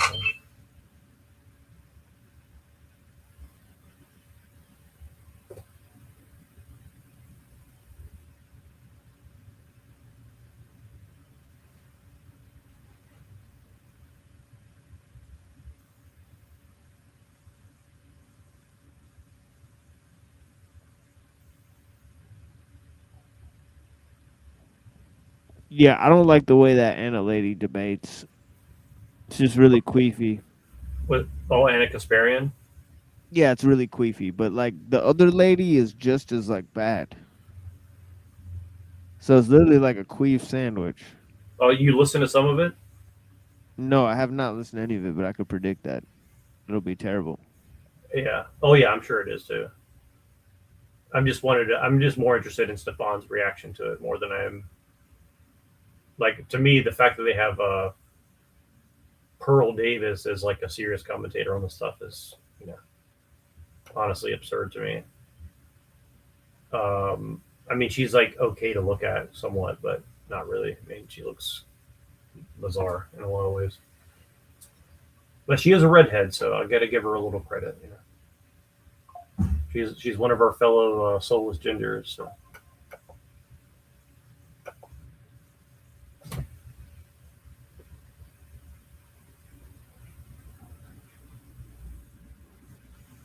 All right, let's see if I got this here. All right, can you guys see this now? You can't see this, right? No. All right, hold on. Let's see here. Oh, okay. I didn't share it to screen. My bad. All right, cool. All right, let's go back. Let's hear. I just wanted you to hear how he introduces this thing. I'll just increase the speed a little bit. We're definitely not interested in watching this whole thing. Hi, everybody. Stefan Molyneux from Freedom In. Hope you're doing well. So, as you may or may not know, I was kind of a champion-ish debater back in the day. And I'm going to have a look at this debate at Word War Debate. They do these fantastic debates in Atlantic City. I'll be out there March 28th, 2026. I hope you will join me there. It's going to be very cool and exciting, and I promise to bring the fire. And so Anna Kasparian and Pearl Davis were debating. So he's promoting. And I haven't watched this debate. I'm going to just dive in, and we're going to have a look at some of the... So he's cross-promoting his own appearance here. Right? Yeah, I missed that when I watched this last night. So I guess he's going to be there. So, Right. Interesting. So that's to me that's very curious because it's like, okay, Sam Tripoli of all people is like the person who started this thing. I mean, to me that's just bizarre. I mean, I've never ever really watched Sam Tripoli about anything, conspiracy or otherwise. So I'm not sure why he would be the headliner of this whole thing, but Yeah, they're gonna turn it into like how they have like fake moderators that bet on, like, that people pay to like bet on the victory of the thing. So yeah. Yeah, maybe this is just like another gambling operation where they're like, okay, let's swap our money with some other bullshit. Yeah, like the sports, so. Yeah. That's a good point, actually. Yeah, maybe that's what it is. All right, let's see what he says here. And I'm going to turn off this in a minute. I just wanted to get a few minutes of this. The opening statements and how the reasoning and articulation and arguments are set up and unpack them a little bit. And again, these are both very intelligent and accomplished women. I'm sure they're both making great points. But let's dive in. This is going to be at 1.25 speed because I just can't listen to things at normal speed. And so we're going to dive in. Word War Debate, wordwardebate.com. You should check it out and join me there March 28th. And I'm also doing a VIP meet and greet. So I'd love to see you. I hope to see you there. And let's go straight into this debate on feminism. In a May 2024 appearance on Tim Pool's Culture War podcast, my opponent, Pearl Davis, declared that women aren't really doing much. We're not having kids. We're not really contributing to the economy when you look at output. In fact, she uses this ridiculous assertion to argue that women should not have the right to vote. While it's true the birth rate has declined, and we'll revisit that in a bit, women account for 47% of the American workforce. All right. So that is the first logical flipperoo. So I don't want to speak for Pearl, of course, but when she's talking output, she's not talking about jobs like HR or, these sort of various government functional jobs that a lot of women do, right? Women work a lot for the government. She's talking about material productive output, usually in terms of manufacturing and stuff like that. So saying that women don't produce much in terms of output when she's mostly looking at manufacturing, and then saying, well, but women are part of the workforce, almost half the workforce and so on, is apples to oranges. So you could hire a guy in your backyard to dig a hole and fill up the hole over and over and over again. Completely pointless exercise. You could pay him $100 an hour and that would add to the GDP, but is it adding to actual productive output, right? So that is a change, right? Saying, well, what do you mean this guy's not producing anything? Look at the income he's generating. It's like, but that's not the same as output. A birth rate going down is important because one of the ways that women contribute to the economy is having children so that there are future workers, right? So if women are in the workforce consuming a bunch of often tax dollars and so on, which we'll get to more in a second, and doing a lot of not essential jobs or jobs mandated by the government, by government regulations and quota systems and requirements and other various forms of compulsions, then they're not having children. And so maybe the women are making some economic output in the here and now, but people make $1 million to $1.5 million over the course of their lifetime. So if a woman goes from having 4 children to having 1 child, right, then she's making some money. Let's say she makes $1 million in the here and now, but by having 3 fewer children, that's $4.5 million that are taken away from the economy in the future. And the answer for that, of course, tends to be endless immigration, but a lot of the immigrants are net economic negatives on the economy as a whole. So I just wanted to sort of point that out at the beginning. The Council of Economic Advisors found that women have contributed a substantial portion of the U.S. economic growth since 1970, which wouldn't have been made possible without the feminist movement. Well, it's not the feminist movement, it's the government. It's the government saying you have to hire women that gets a lot of women hired. And this is just a sort of basic biological fact. In the past, women generally weren't hired when they were young, and especially when they were married, because they started having children. So baby boom, you had 3, 4, 5 kids a family, and women generally aren't working because they're home raising the kids, running the community, doing all of that wonderful work that women do. So it's not feminism directly. It's feminism using its power and influence on the state to force employers to hire women. That has caused the rise in female employment, which is, there are lots of wonderful, remarkable, amazing female entrepreneurs. But, I'm talking on the whole, on average.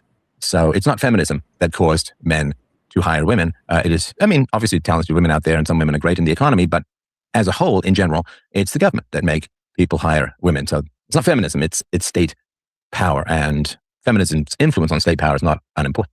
Unimportant, of course, but that is a reality. Now there's something else. 1970. Oh, yeah. And so she's saying that there's been a productivity rise or an economic growth since 1970. And my rebuttal to that would be no, there hasn't. Wages have been flat in real terms since the 1970s. Because that's just basic economics, right? When you bring half the population into the workforce, it simply drives down wages for everyone else. I mean, I don't know that that's hugely complicated, right? If you're going to say, well, now we got to hire a whole bunch of women, then male wages simply going to go down. So no, there's not been big economic growth. There's been growth in technology and so on, but it's not been big economic growth since the 1970s. And part of that, of course, is going off the gold standard under Nixon, and part of that is all of this stuff where raw meritocracy is not pursued anymore, but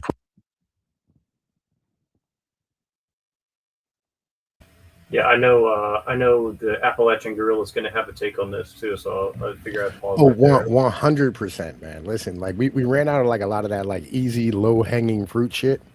You know what I mean? Back in like the 1970s and 80s, like just like the really easy, you know what I mean, like inventions and shit, just, you know what I mean, kind of evaporated. Like we had like computerization, right, that helped with productivity, but in the end of the day, like we just didn't have like that, you know what I mean, that easy, basic ass shit where, you know, we went from in the 1920s, like 10% of the population having a refrigerator to 90% in 1950. That stopped existing.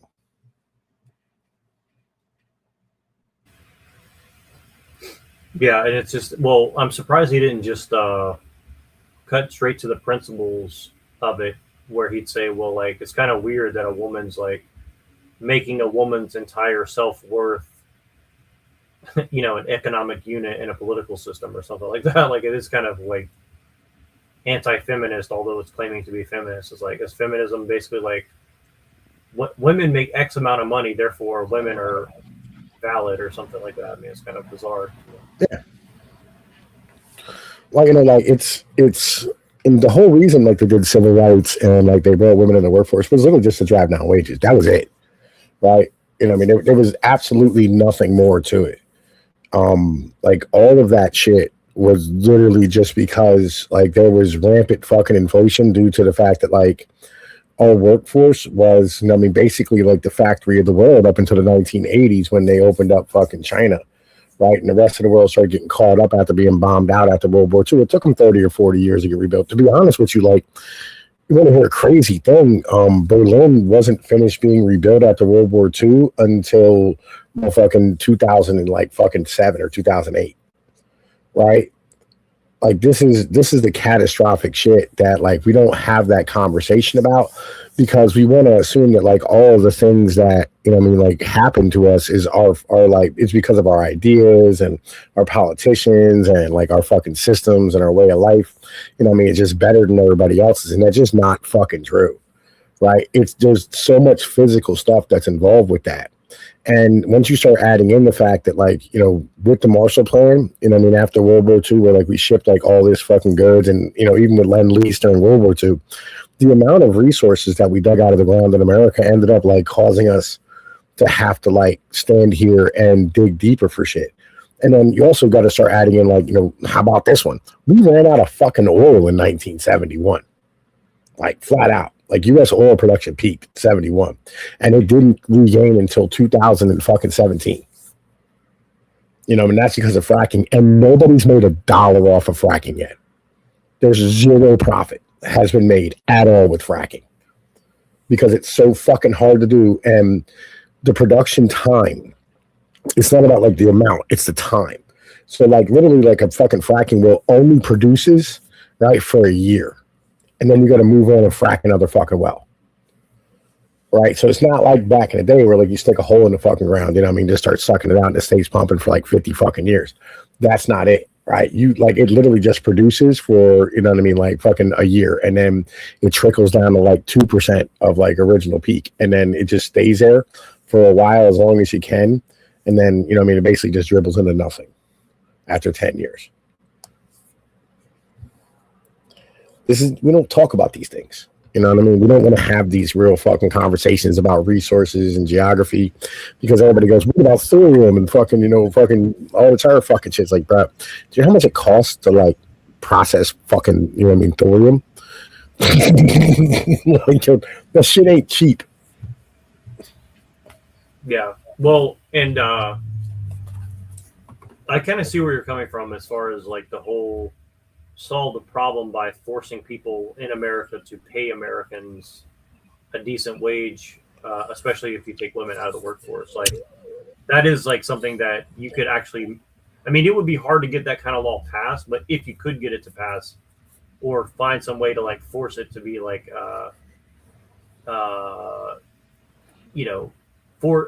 find some way outside of the law to make it enforceable. Let's say, I mean, I'm trying to speak code, but you know what I mean? Like, yeah, somehow all you have to do is like get out of the way of unions, right? And that shit'll happen tomorrow.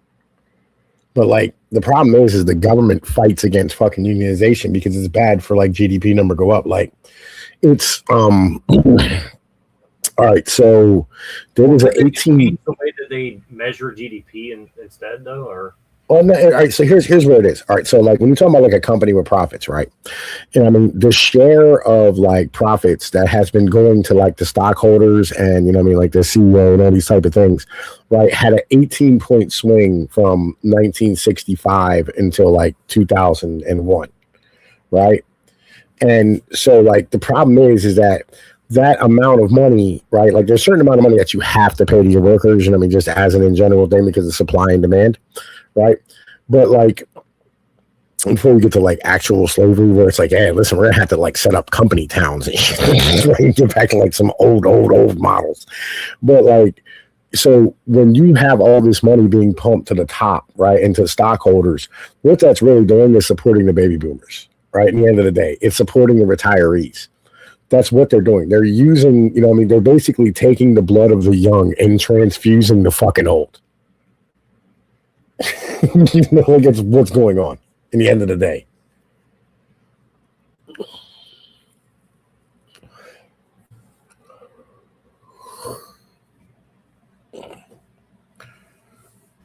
sorry, I stepped away from the computer. I couldn't hit the unmute button. But well, have you ever listened to Stefan Molyneux at all, or do you have any opinion on him? I talked to him back in the day, right?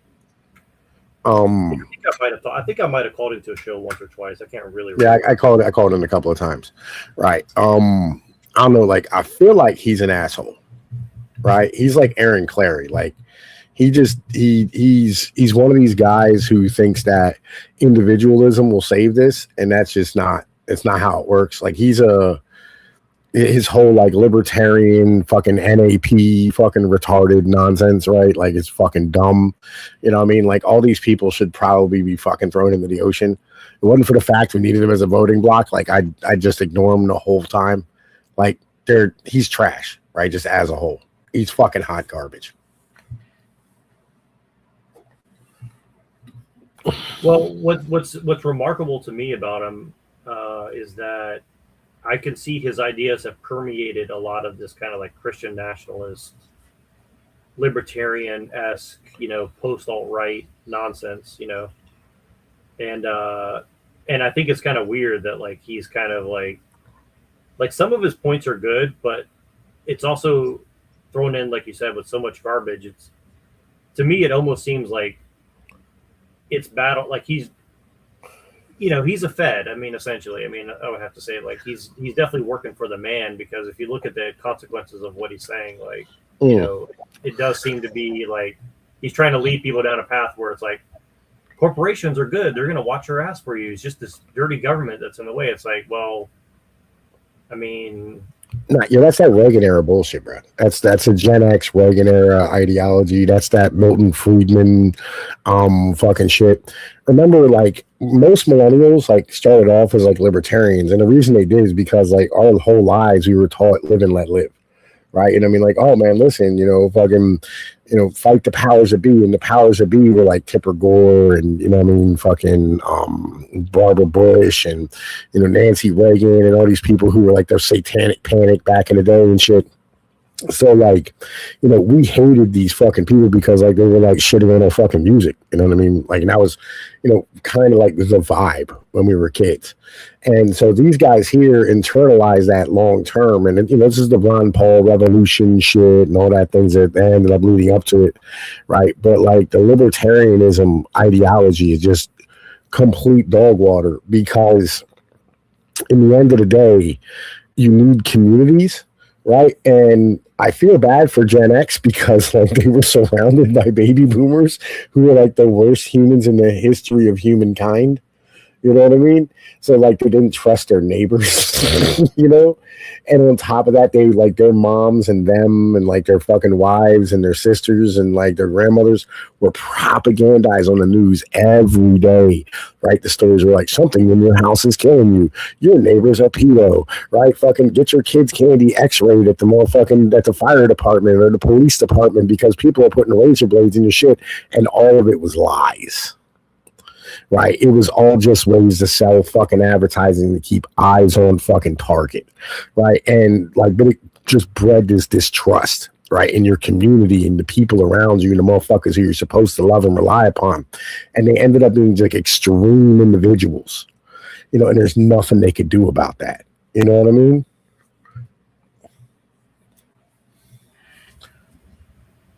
Yeah, I do know what you mean, and I mean, I think I could always like pick it apart, but I think I generally agree with you. And I think, I don't know, it's just one of these fucked up, you know, the lack of real conversation going on. Like, I guess he's reviewing Sam Tripoli's fucking new debate thing or whatever, and it's like, you know, Pearl Davis versus Anna Kasparian. It's like, you're really going to start a debate league, and that's like the opening show. It's like, is that really like what people want to see right now? I don't know. I mean, Oh, listen, that shit sells, dog. You know what I mean? Like, yo, internet beef debate forums fucking sell.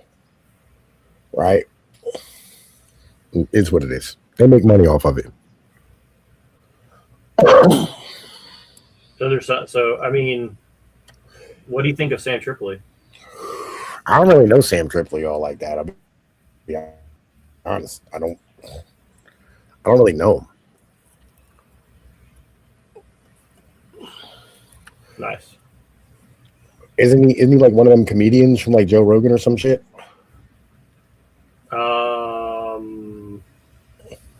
Yeah, some shit like that. Some retard.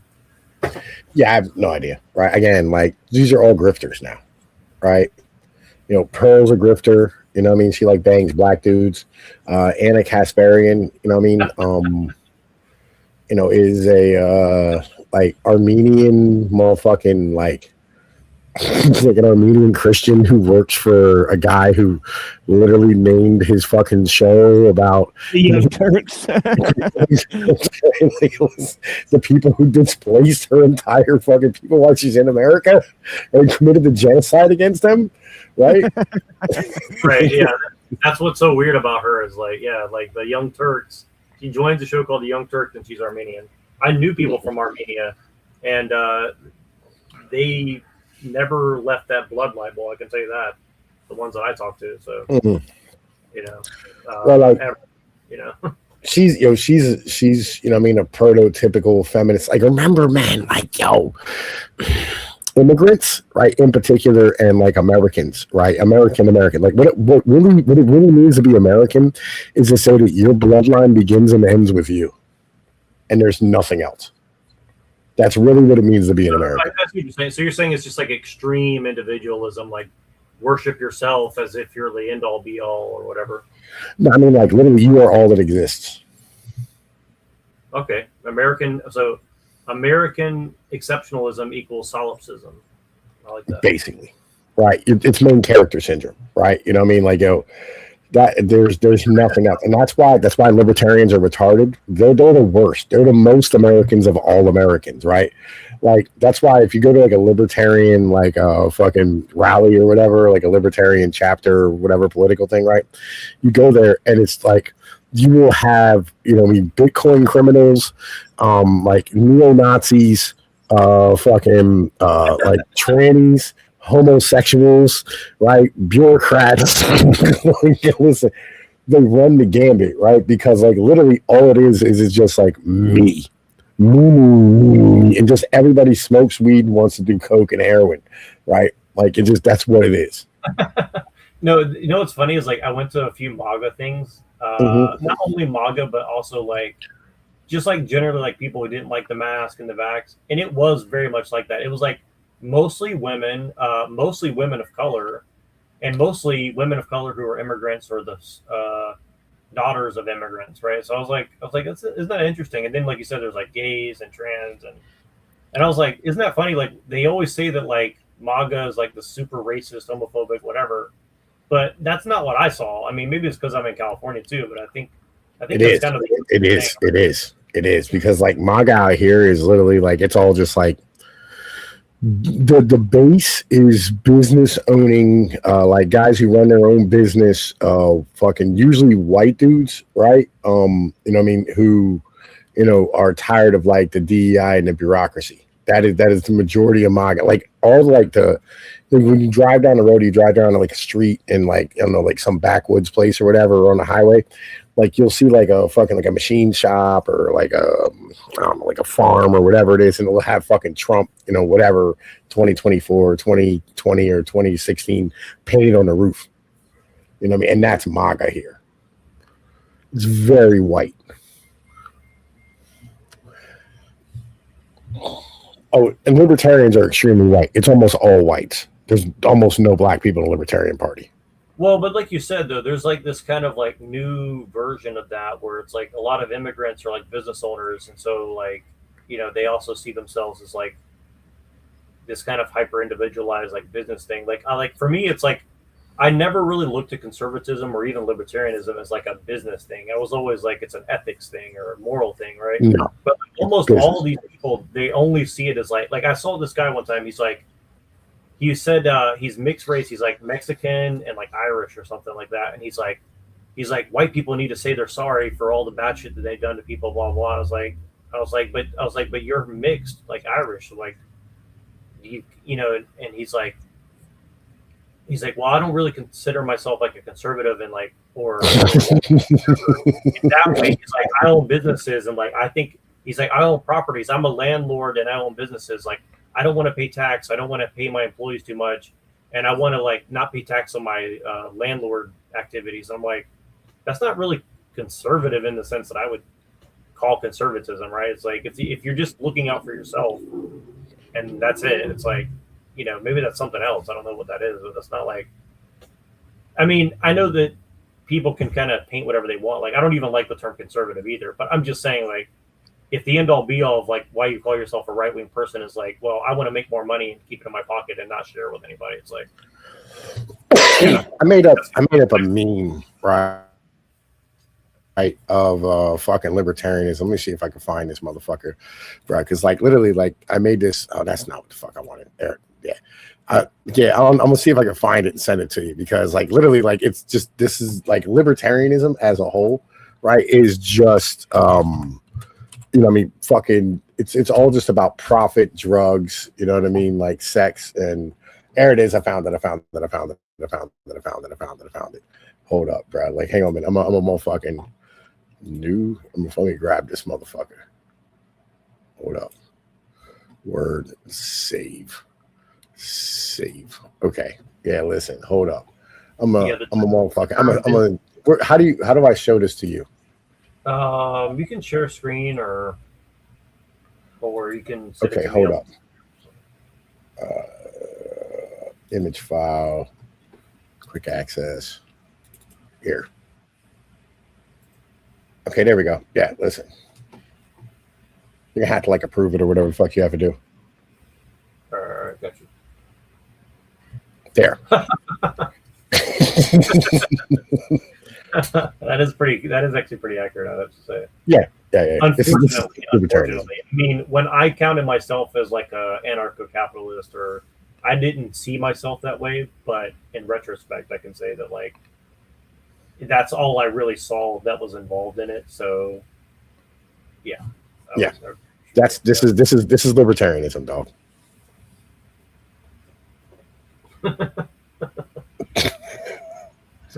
Yeah, like, what do you want? You know what I mean? Like, this is what it is. That's funny. That's definitely going to one of my. Yeah. Send that to DM that to me sometime if you get.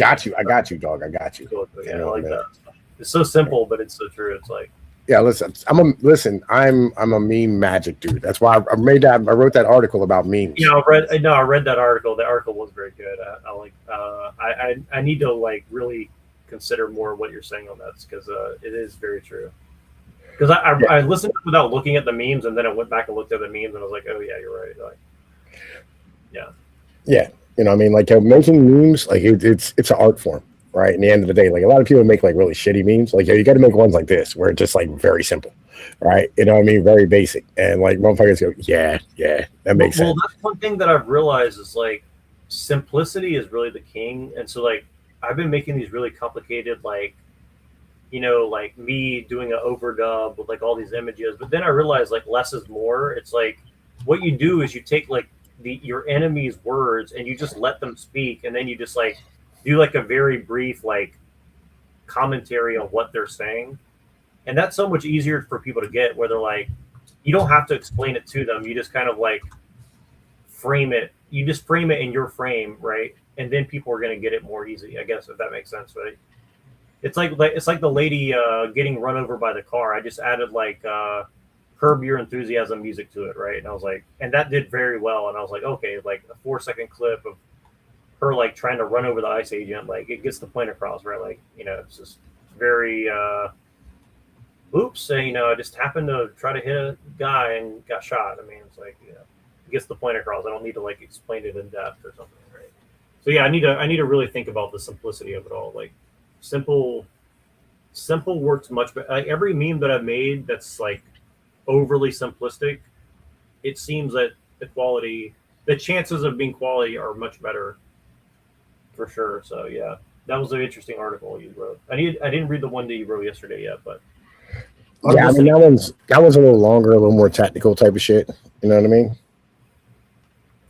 No, but watching how people react to what you're saying is really funny.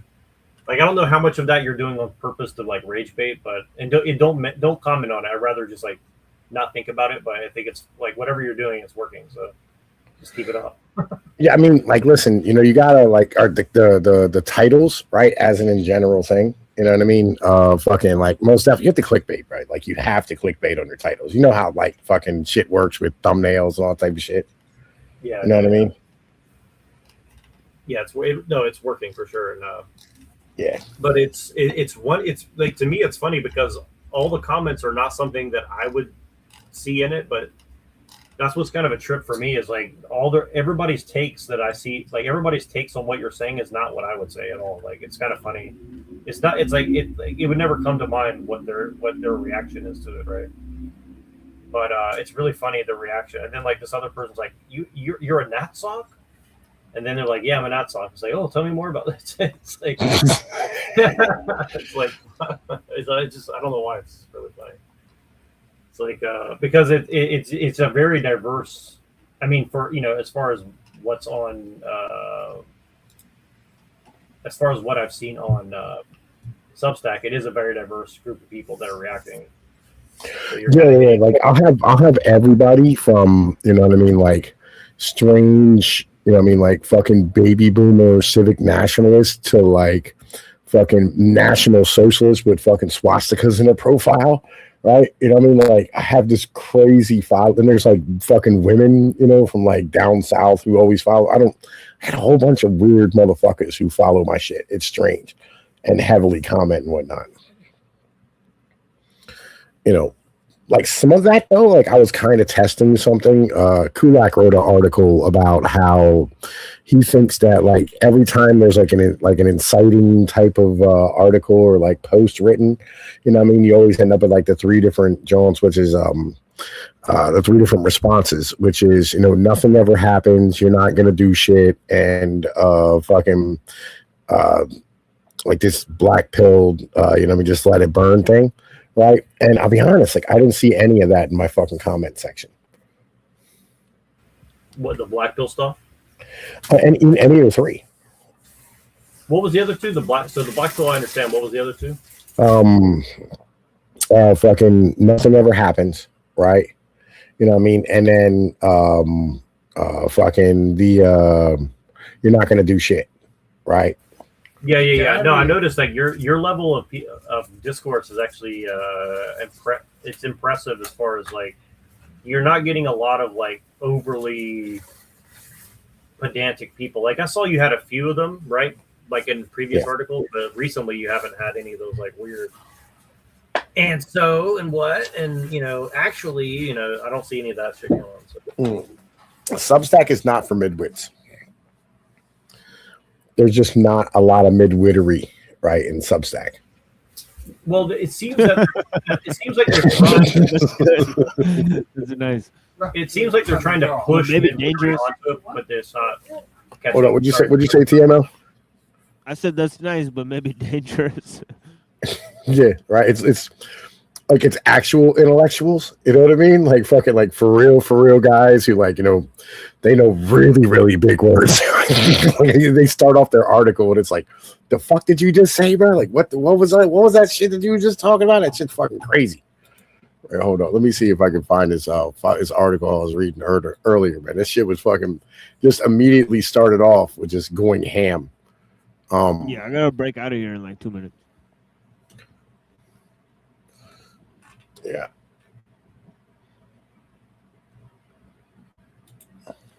But yeah, if you guys want to talk about pre-Socratics, call into my show. Yeah, man, listen, fucking like these guys, they go fucking crazy. Like it's fucking bananas.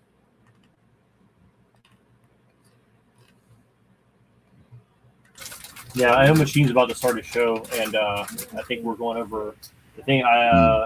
I want to keep this running, but I've got a few things I've got to do in the near future too. So it's not fair to ask everybody to stay if I'm not going to be around. But I always do. I always ask anyways, of course, but it's not fair for me to ask. But I do want to cover some of the stuff with you. I've just got a sort of tight schedule now. Yeah, man, listen, I'll be honest with you. Like fucking, I don't know, like I called into work tonight and they were like, yeah, listen, we ain't got shit. Fucking it's slow right now because it's like fucking January. So you had like a lull after fucking Christmas and the holidays or whatever. You know what I mean? So like fucking, I had a night off and Shorty got naked and I was like, okay, down. You know what I mean? Oh, good day. The stars align, you gotta run. You know what I mean? Yeah, listen, guys. Yeah, you gotta go take care of business. Like fuck the bullshit. Yeah, well, it's like you get some lemons, you make some lemonade. There you go. Literally and metaphorically. So I was gonna ask, what would you guys, Machine? Are you doing music only, or are you doing a panel later on, or? It's an open panel, but it's just gonna be about pre-Socratics the whole time. So it's up to whoever wants to contribute. I mean, I'm only gonna talk about it for like an hour, maybe only half an hour. It depends on who joins. So it is what it is. Sure. Nice. I know. So you're about to go right now and start your thing up. Tom, you'll be around later today, so go. Yeah, probably. I gotta go write an article myself. You know what I mean? All right, cool. Yeah, I got the young one over here. The youngling getting ready to break some shit. Go spend some time with your kids, man. You know what I mean? Yeah. So yeah, I appreciate you guys. We'll go ahead and end here, and we'll pick this up next time. Appreciate you guys. Yeah, peace, brother. Thank you. Yeah, peace, guys. Yeah, Peace, Lord man. Pinoid. Later, man.